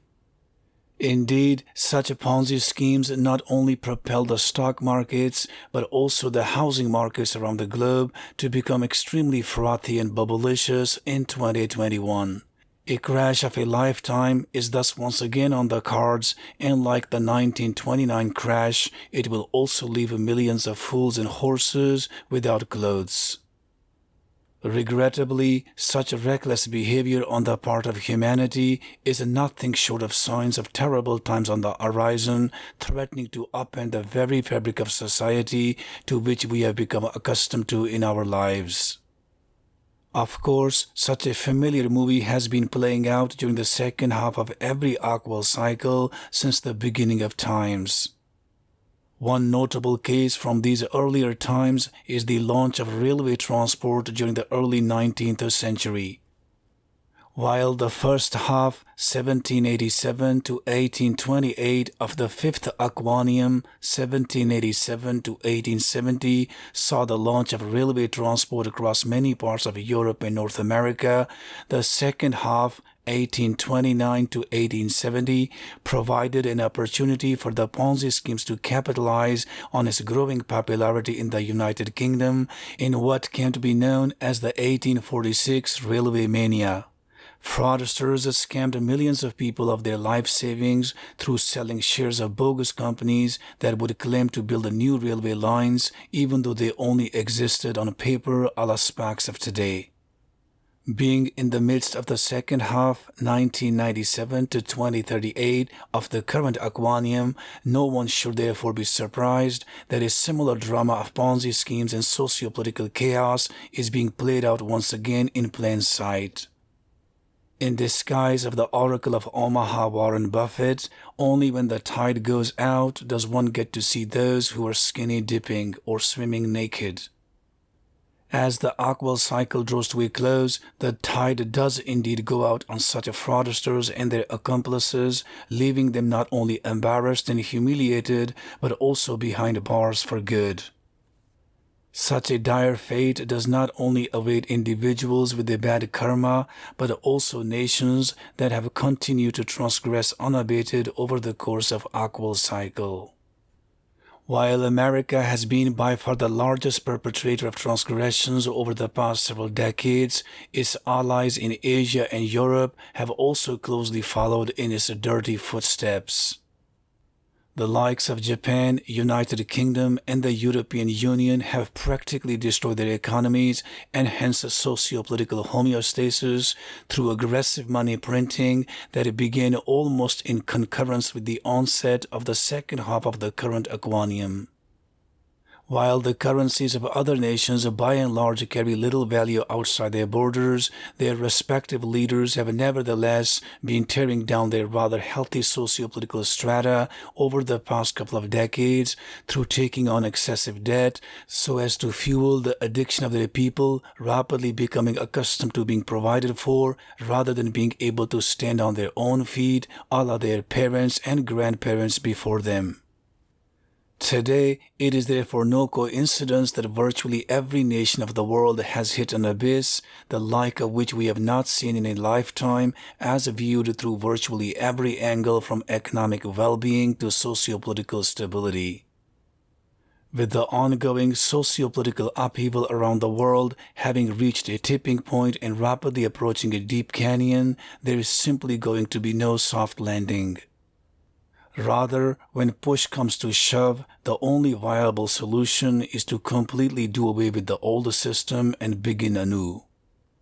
Tellingly, a new dawn of good old shiny happy days is on the horizon and will likely arrive sometime during the 2030s in a manner akin to the beginning of relatively prosperous times during the 1950s, 1870s, and 1790s savored on American soil and across much of the globe. However, the ongoing socio-political upheaval will get multiples worse over the next decade or so before we see the light at the end of the Oqual tunnel.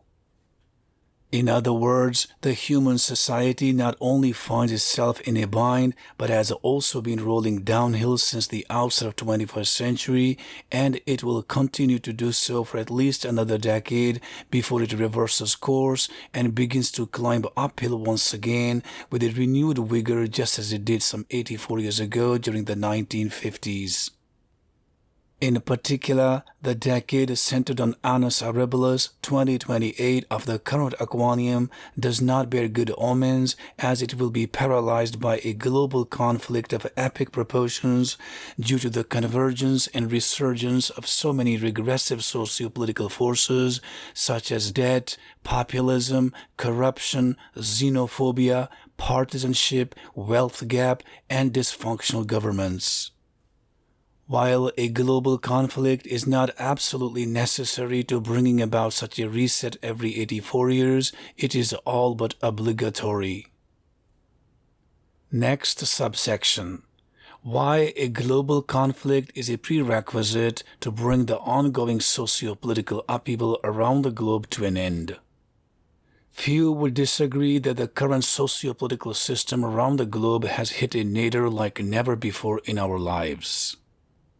Not only has it become inundated with swamp from left and right, but it is also broken down to bare bones such that it cannot be fixed, but rather it needs to be wholly replaced by a new system with the mandate to begin anew at the expense of dismantling corrupt and dysfunctional institutions. In other words, when the socio-political system hits such a low, it is time to drain the swamp. In particular, such a swamp spearheaded by deep societal rifts serves as a thermodynamic bottleneck, making it energetically unfavorable for people on opposite sides of the socio-political spectrum to come to a consensus and agree to work together. That is, until they fall into an abyss of a lifetime. Simply put, when people hit their lowest point, only then are they open to working together so as to usher in the greatest change or revolution in their socio-political system. History has shown time and again that such a nadir on average occurs once in a lifetime or once every 84 years as the socio-political upheaval that takes hold during the second half of Oqual cycle reaches a tipping point and in doing so triggers a global conflict of epic proportions so as to acquiesce to a new dawn of hope and prosperity. As the saying goes, there is no rose without a thorn. Admittedly, a large-scale global conflict with the potential to not only wreak havoc on an astronomical scale, but also strike a terror into the hearts and minds of people appears to be a prerequisite for breaking ties with our past and old traditions so as to revitalize human society and usher in a brighter tomorrow. Without such a real-life horror show, people on opposite sides of the socio-political spectrum refuse to see eye to eye in order to come to a consensus necessary to rid the society of its wrongdoings amassed over the course of Oqual cycle. In other words, only under such an apocalyptic scenario, people put their differences aside and come together for a common cause that involves rebooting their society and beginning anew. More specifically, a global conflict revitalizes the human society by leaps and bounds via a three-pronged mechanism as follows. 1. Constructive fear. The global conflict strikes fear into the hearts and minds of people so that they can put their differences aside and come to a consensus necessary to dismantle old and dysfunctional institutions and replace them with new ones better suited for new times. For example, Social Security benefits to take care of people from the cradle to the grave, irrespective of their contributions to the society in America and across much of the Western world, began on either side of World War II. In fact, revolutionary institutions such as America's Social Security Administration, 1935, United Nations, 1945, UK National Insurance Act, 1946, UK National Assistance Act, 1948, UK National Health Service, 1948, and North Atlantic Treaty Organization, 1949, only came into being during the crisis of a lifetime as the previous Aquanium 1871 to 1954 headed for the exit. Others, such as the European Union, 1957, Federal Aviation Administration, 1958, National Aeronautics and Space Administration, 1958, would follow hot on the heels of the nominal start of the current Aquanium, 1955 to 2038. Needless to say, a similar roster of revolutionary institutions also took hold at the cusp of previous Oqual cycles. Likewise, the looming World War III will provide a perfect backdrop to dismantle so many failed experiments, such as social welfare programs across much of the Western world that have brought it down to its knees. Only under the veneer of such an apocalyptic-esque scenario will the Western governments become emboldened to access such free handouts that have contributed to their downfall. 2. Technological renaissance. The global conflict causes a large-scale destruction of infrastructure with the potential to turn cities renowned for their hustle and bustle into ghost towns. While this may seem like a setback at first sight, it actually serves to create new opportunities for mass employment, widespread entrepreneurship, and modernization of industry as rebuilding from ashes gets underway. Thus, new technologies waiting on the fringes of the society quickly move to the center of our civilization and become the toast of the town. It seems as if the global conflict helps to quickly clear out old technologies and traditions, lest they strangulate human civilization through their ability to hold us hostage from moving forward to a new experiment. In the aftermath of World War II, the U.S. government enacted the so-called Marshall Plan so as to provide war-torn Europe with a massive financial aid to help it not only get back on its feet once more, but also do so with a vengeance. At home on American soil, a quantum leap in the production of goods and services due to the availability of new technologies catapulted the U.S. economy to the moon in the post-World War II era, though with the false perception that the good times were perhaps never going to end. Notably, new technologies such as phone, television, refrigerator, car, and air conditioner, which had been an exclusive domain of the wealthy and elite prior to World War II, quickly became democratized across much of the Western world as the previous Aquanium 1871 to 1954 reached its climax. Likewise, similar economic booms and rapid democratization of new technologies have also been witnessed at the transition of previous Oqual cycles. With the threat of World War III looming large over our head and shoulders, all the technologies are already being cleared out and making way for new ones to take their place, from how we work, how we socialize, how we conduct business, and so forth. Expect new technologies such as digital currencies, autonomous cars, and delivery robots to become a dime a dozen in about a decade or so on the other side of World War III. And 3. Survival of the fittest. As cruel as the laws of nature may seem, they are nevertheless unavoidable due to biology's inherent drive for the survival of the fittest at the expense of the weak. It seems that not only a global conflict, but even regional and civil wars are a product of biology designed to weed out the weak so as to concentrate limited resources for the betterment of the fittest. It may come as a surprise to witness the murder of the weaker cub by their stronger sibling, while the mother lioness not only sits by quietly, but also makes no attempt to intervene so as to strike a truce between her two warring offspring, unless one understands the ruthless power of biology. Unfortunately, a global conflict appears to be a biological mechanism that keeps a human population in check through staging a large-scale destruction of human life every 84 years on average, either through a direct hit or indirectly via destroying essential supply lines necessary for survival. Since such a mass execution disproportionately affects the weak, who in the eyes of biology are unnecessarily sucking resources away from the more competitive individuals and becoming a burden on the society, it exquisitely serves its purpose in ensuring the survival of the fittest. By a conservative estimate, the 3 major calamities of the second half 1913 to 1954 of the previous Aquanium in the form of World War I, the influenza pandemic, and World War II together reduced the then global population of around 2,000 million by at least 10%.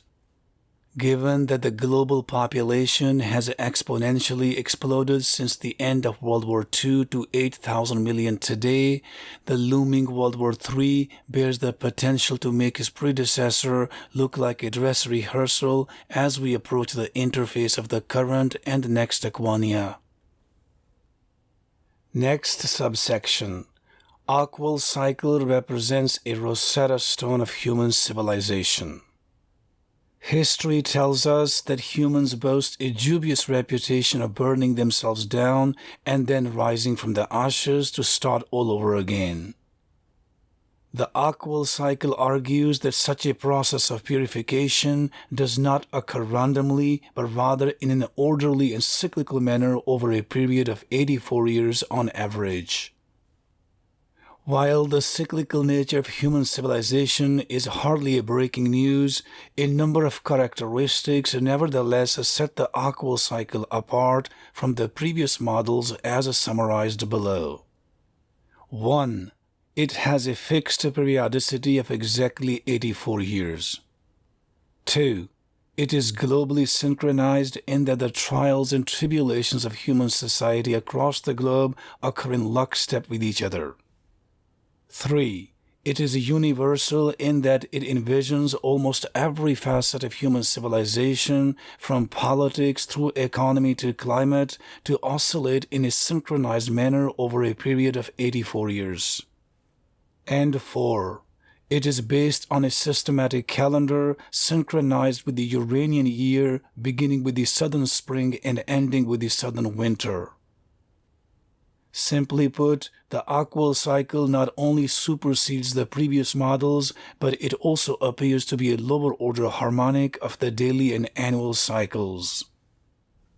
Nevertheless, credit must be given where credit is due, for it is the painstaking work of previous authors whose provocative models laid the foundation for the development of the theory of an Oqual cycle.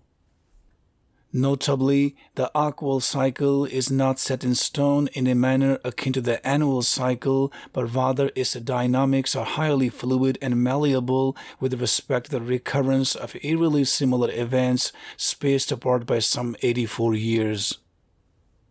For example, the worst storm of an annual winter does not necessarily arrive in January or February in the Northern Hemisphere, but it may also stop us in our tracks as early as December in one year or as late as March in the following year.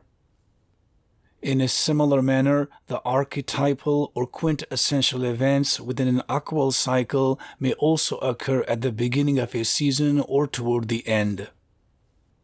Just as the worst winter storms of 2 consecutive years may be bifurcated by as little as 9 months to as much as 15 months, or 12 plus minus 3 months. The global conflicts or hegemonic wars preceding the reset of socio-political order or other archetypal events may also be separated by as little as 63 years to as much as 105 years, or 84 plus minus 21 years, between 2 consecutive Oqual cycles, though they usually occur within a much narrower window of between 77 to 91 years, or 84 plus minus 7 years. However, just as the annual cycle on average occurs over 365 days, the Oqual cycle does so over an average period of 84 years. Likewise, just as some annual winters are relatively mild and pass by quietly, the dusk or winter of one Oqual cycle may seamlessly blend into the dawn or spring of the next without too much drama and chaos on display. Like annual winters, which can be relatively mild or extremely severe, not all Oqual cycles are created equal either. Some end with an apocalyptic-esque bang, while others seamlessly transition from one cycle to the next, depending on the magnitude and intensity of wrongdoings amassed over the course of the cycle. The fact that the Oqual cycle may end with a quasi-apocalypse or transition from one cycle to the next in a somewhat subtle manner could explain why our socio-political system is proposed to undergo a global reset over a period roughly spanning the length of almost 2 Oqual cycles, according to the 2016 book titled Ages of Discord by Peter Turchin. Notwithstanding such an alternative school of thought, the odds of the current Oqual cycle transitioning into the next one without much noise are, however, extremely low. In fact, Oqual cycles typically end with a crescendo rather than a whimper. On the basis of our ongoing dire socio-political straits, having continued to hit a new low with each passing year since the outset of the 21st century, with no signs of reversing the trend, the current Oqual cycle indeed appears to be heading for a quasi-apocalyptic end rather than checking out with a relatively mild snowstorm. Thus, although the doctrine of Oqual cycle may suggest that our lives are governed by determinism, it is ultimately our own actions that in fact dictate the severity of the fallout from such a rendezvous with the destiny. While human beings do have the free will to change the course of their rendezvous with the destiny so as to eliminate crises and wars, or at least tone them down, their egos almost always get the better of them, such that they keep spinning through alternating stages of rebuilding and destruction over what appears to be a period of 84 years. Long story short, the spell of an Oqual cycle on human civilization is stochastic or probabilistic rather than deterministic, in a manner similar to the spell of daily and annual cycles on our lives.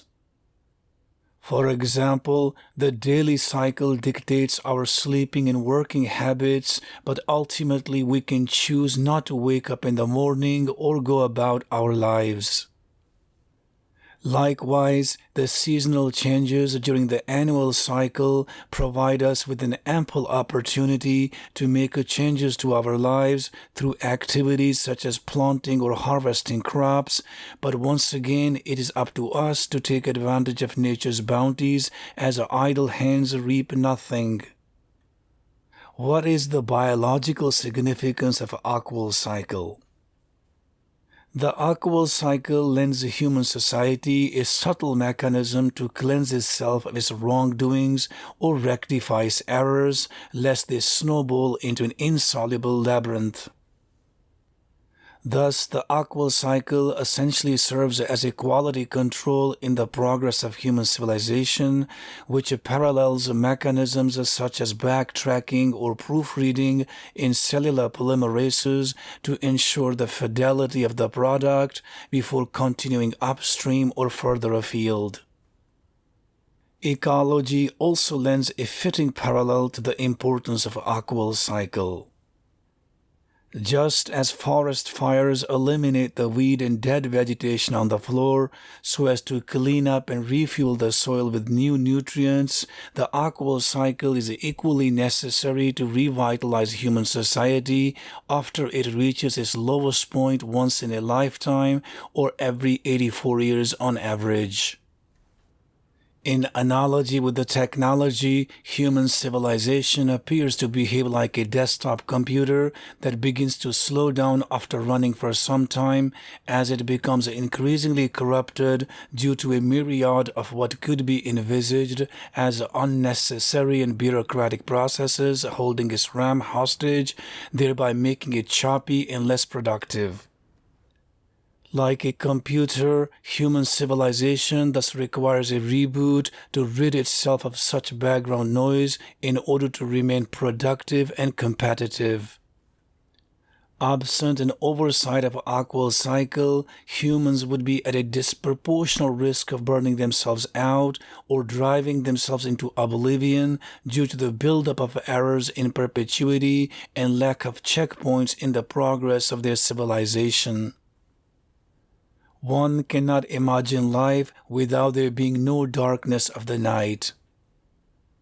Nor can one imagine life without seasons that shower us with surprises and challenges all year round. Why one should therefore imagine life without the Oqual cycle that seemingly provides an intricately nuanced mechanism to help us purge our society of all the baggage at periodic intervals spaced apart by 84 years so as to ensure that we can continue to plod along with a renewed vigor and energy rather than take the risk of crumbling under its weight. In a nutshell, the Oqual cycle is ultimately a product of evolution in that our biology appears to have gone to great lengths to ensure the long-term survival of its most advanced creation. Why understanding the Oqual cycle is so important? As the saying goes, those who fail to learn from history are doomed to repeat it. Admittedly, humans have a notorious reputation for failing to learn from their past mistakes and seemingly indulge in repetitive wrongdoings that plunge our society into a period of extreme trials and tribulations once in our lifetime or once every 84 years on average. For example, the status quo around the globe marred by dysfunctional and corrupt governments is not only the result of wrong choices made by the powers that be over the past several decades, but it has also propelled our society into a socio-political upheaval, the like of which we have not witnessed in our lifetime since World War II. That global conflict all but marked the end of the previous Aquanium, 1871 to 1954, and laid the foundations for the beginning of the next cycle, 1955 to 2038, that we are currently navigating. A corollary of Oqual cycle is that once every 84 years on average, human civilization on the whole 1. Hits an abyss of a lifetime after a socio-political order becomes utterly dysfunctional, turning into an insoluble Rubik's Cube due to persistent violation of the laws of nature over several decades. 2. Pays the piper or faces a severe retribution in order to redeem and cleanse itself of its malpractices and wrongdoings. And 3. Experiences a sense of rebirth or renaissance as it sets about remaking itself in an image that is diametric opposite of its dysfunctional past. Importantly, such a societal reboot does not occur randomly, but rather appears to be more or less synchronized with the orbiting of a Uranus around the Sun once every 84 years. Of particular note is the fact that most nations simultaneously experience a deluge of favorable tailwinds over the course of the first half of an Oqual cycle, followed by a barrage of unfavorable headwinds during the second half in a more or less synchronized manner. This in and of itself is evidence that the ups and downs in human civilization are not random but rather under the thumb of celestial bodies, with the Uranus leading the charge. With an understanding and appreciation of the dire spell of an Oqual cycle on our lives, not only do we stand to understand ourselves better, but the future generations also stand to benefit, for they will be handsomely equipped with much knowledge and wisdom so as to minimize the fallout from such calamities that befall humanity once in a lifetime, if not completely bypass them altogether.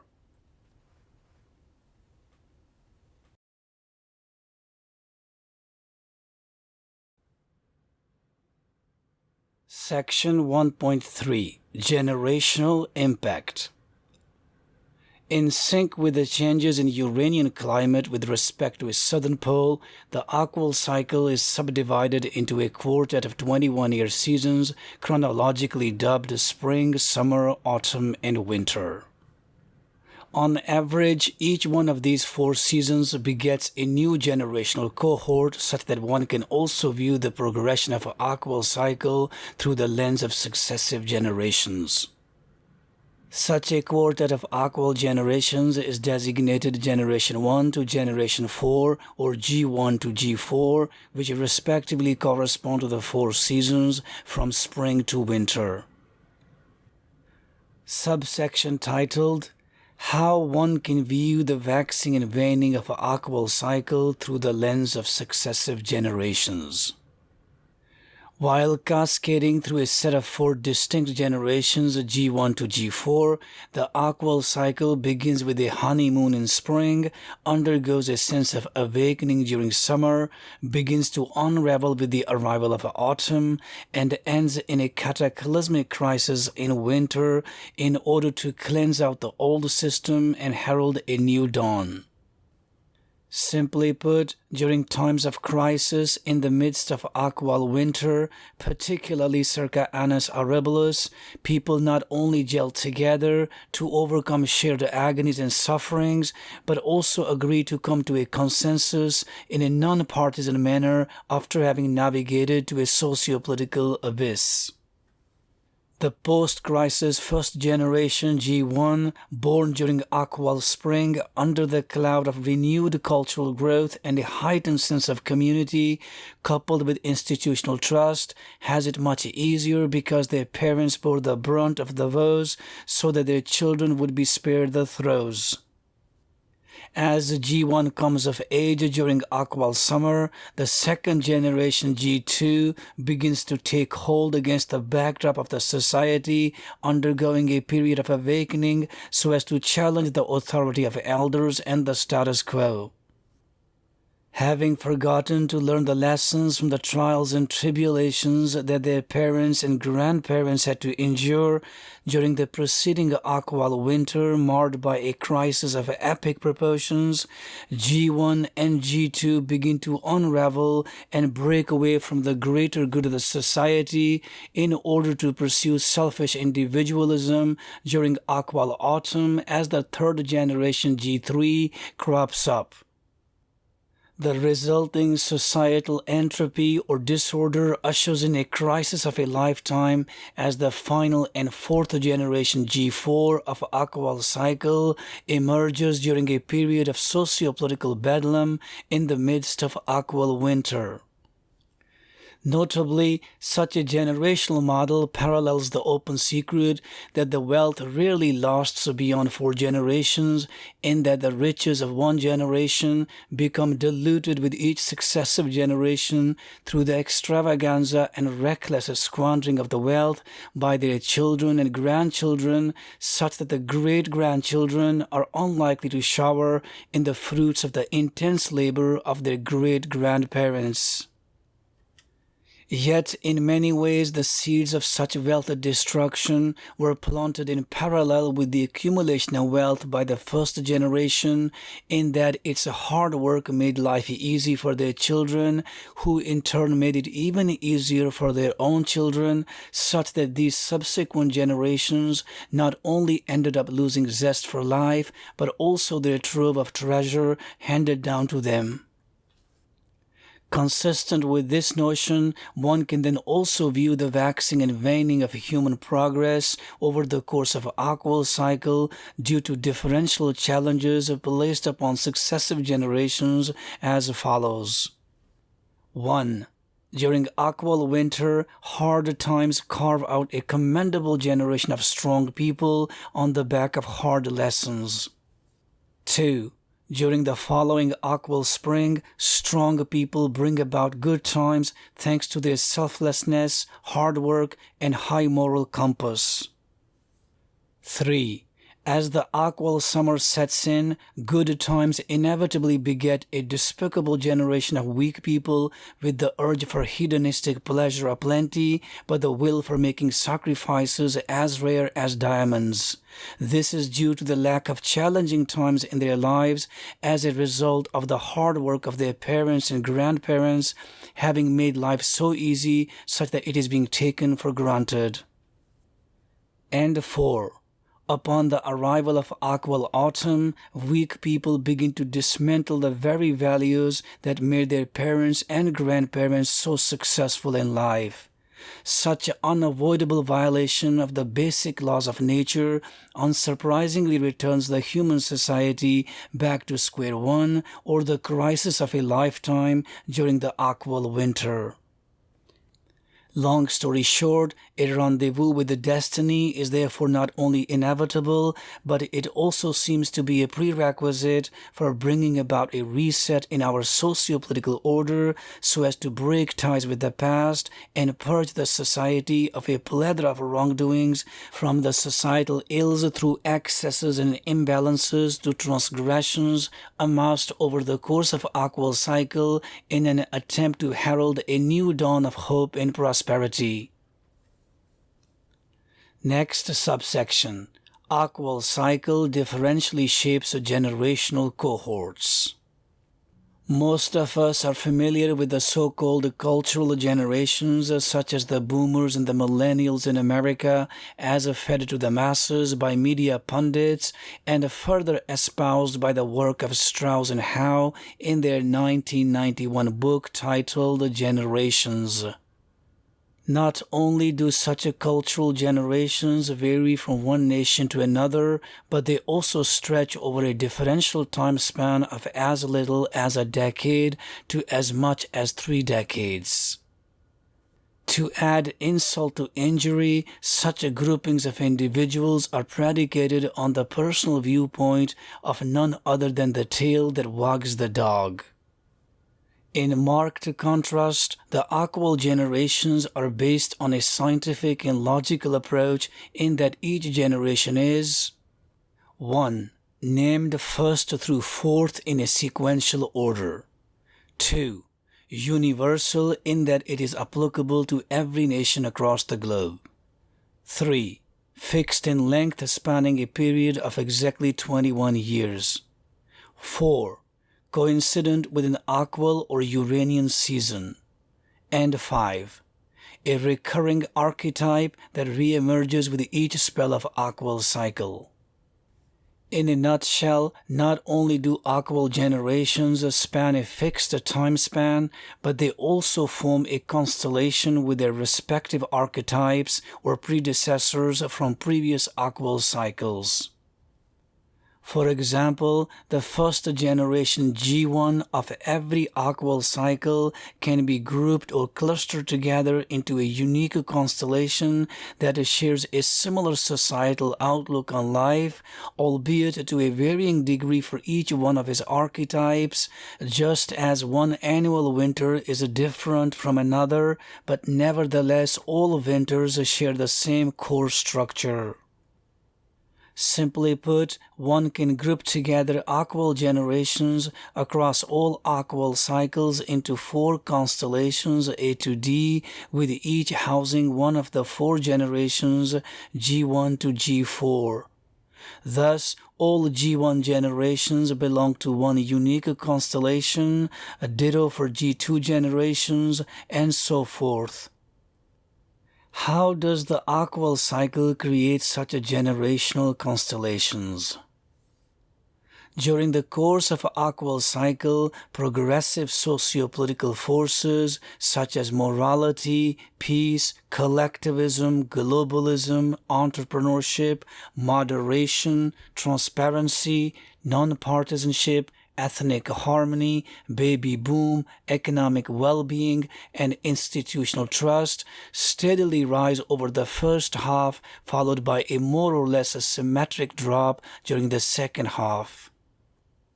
On the other hand, regressive socio-political forces such as immorality, conflict, individualism, populism, fraud, debt, corruption, partisanship, xenophobia, baby bust, wealth polarization, and institutional distrust decline over the first half of Oqual cycle, but rear their ugly head as they begin to precipitously surge during the second half. Such an asymmetrical contribution of various socio-political headwinds and tailwinds across the two halves differentially shapes the characteristics or perception of the worldview of various generations that emerge during the course of Oqual cycle. For example, individuals born during the winter of an Oqual cycle by and large hold a positive view of the society, since much of their adult lives coincide with the first half inundated with plenty of optimism and prosperity of the next cycle.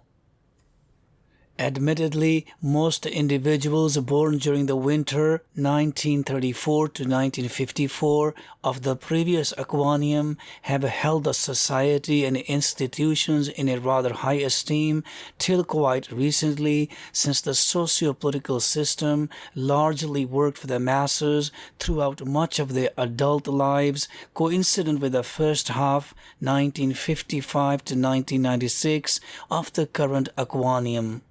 And many of such individuals still continue to subscribe to that view even in the face of utter socio-political chaos unfolding before their eyes.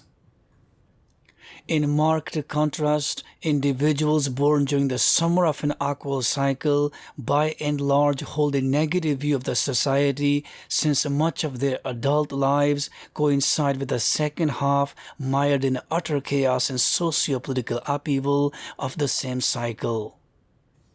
Indeed, most individuals born during the summer 1976 to 1996 of the current Aquanium view the society as largely a collection of oppressive institutions whose goal is to enslave and exploit the masses, in that the socio-political system has been rigged in favor of a small minority of wealthy and elite throughout what has hitherto been much of their adult lives during the second half 1997 to 2038. On the other hand, individuals born during the spring and the autumn of an Oqual cycle by and large hold a rather mixed perception of the society between the two extremes noted above. Thus, individuals born during the spring 1955 to 1975 of the current Aquanium generally view the society as a so-so, since much of their adult lives have straddled across both the first half and the second. Likewise, individuals born during the autumn 1997 to 2017 of the current Aquanium are also poised to view the society as so-so, since much of their adult lives will be straddling across the second half of the current cycle and the first half of the next one. Importantly, like the ducklings of the winter 1934 to 1954 of the previous Aquanium, the sucklings born during the winter 2018 to 2038 of the current Aquanium will also see the world through rose-colored glasses as they come of age. In fact, today's infants and toddlers, along with the babies born over the next decade or so, will be the luckiest in a lifetime, as they will come out of their shells into a world full of optimism and prosperity under the cloud of renewed cultural growth and a heightened sense of community, coupled with institutional trust and a functional government that will once again deliver for the masses.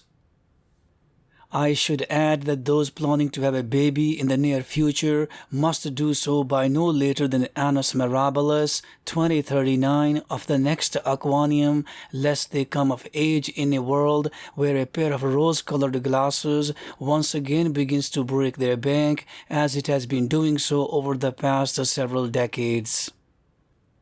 Notwithstanding this rationale, the birth rate, however, typically spikes during the Oqual spring rather than Oqual winter, after all the dust from the fallout of socio-political upheaval has settled.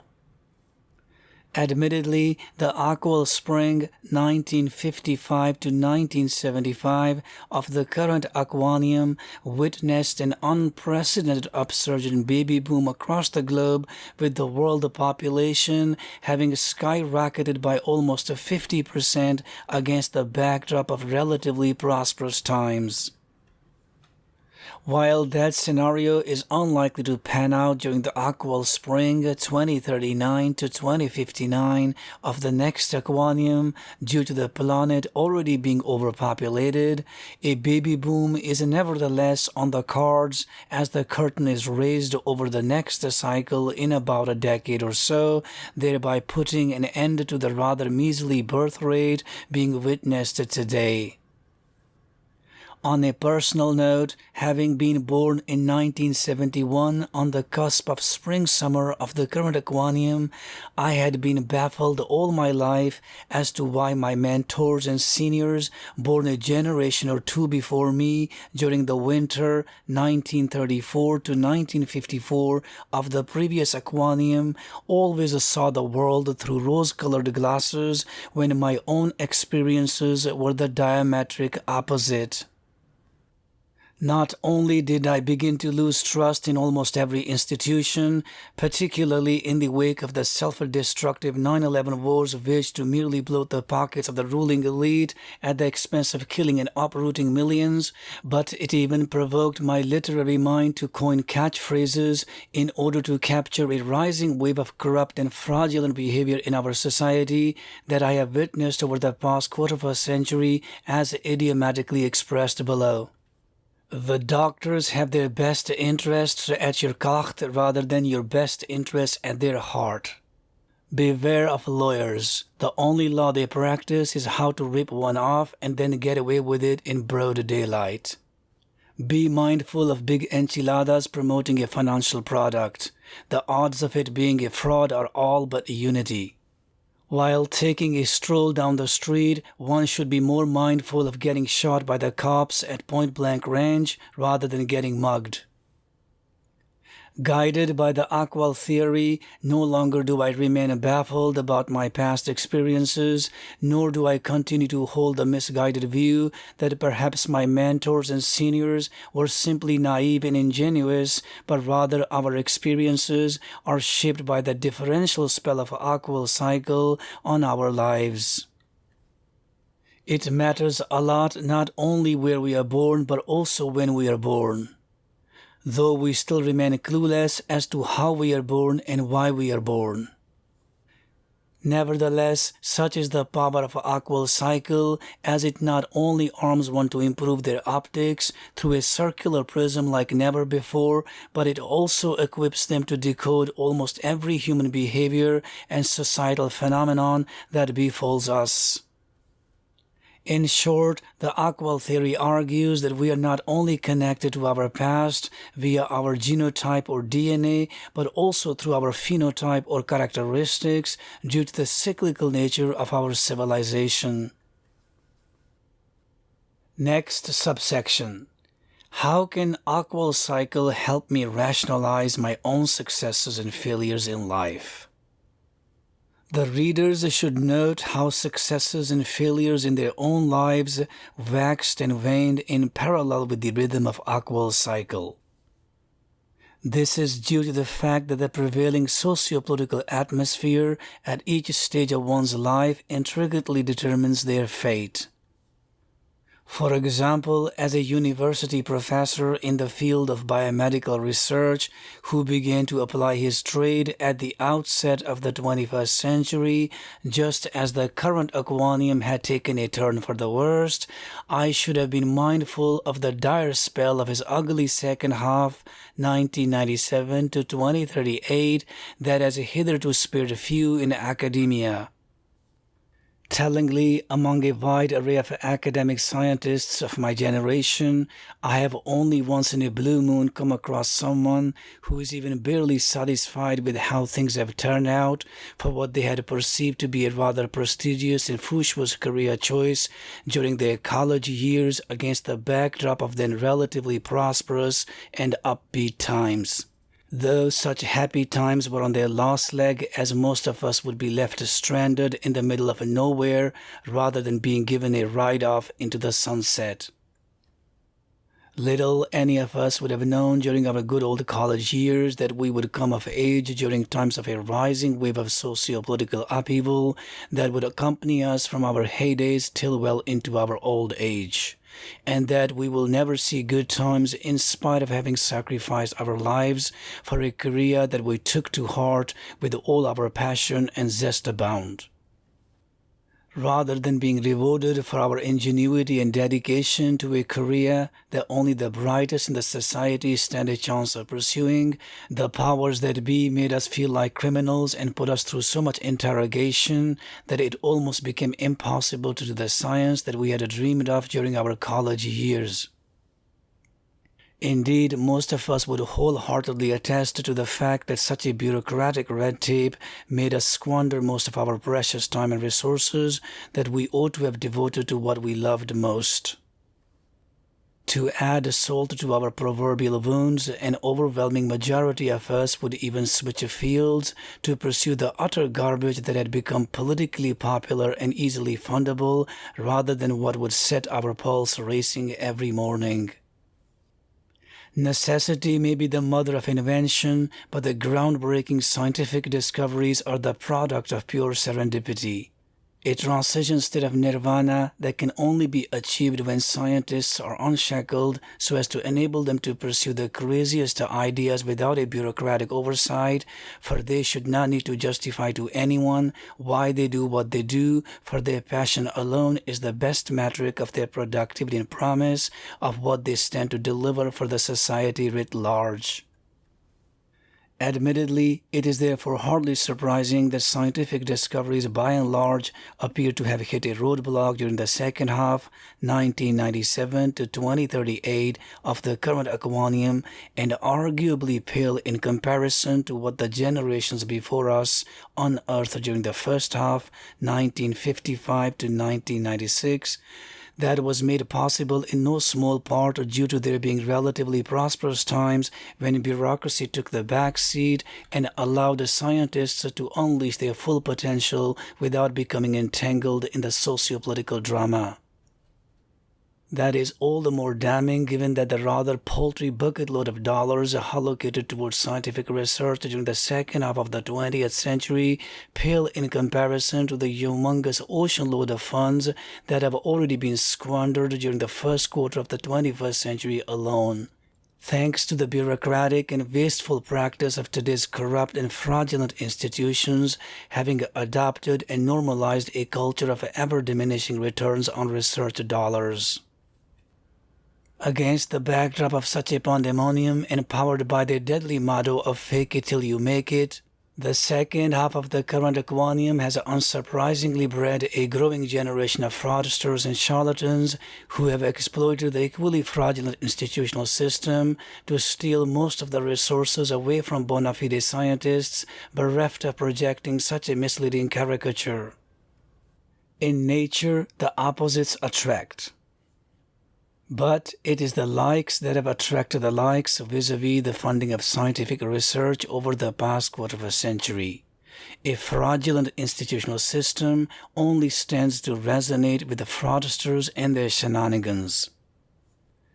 Even Nobel Prizes have become so politicized that they are now being handed out to devious actors a la Gore, Obama, and Bernanke, who have blood on their hands, respectively through promoting the climate propaganda so as to divert attention away from pressing issues affecting the well-being of our planet, waging immoral wars to annihilate humanity out of the devilish urge to control and subjugate the weak, and wrecking the financial system so as to ravage the livelihoods of billions around the globe.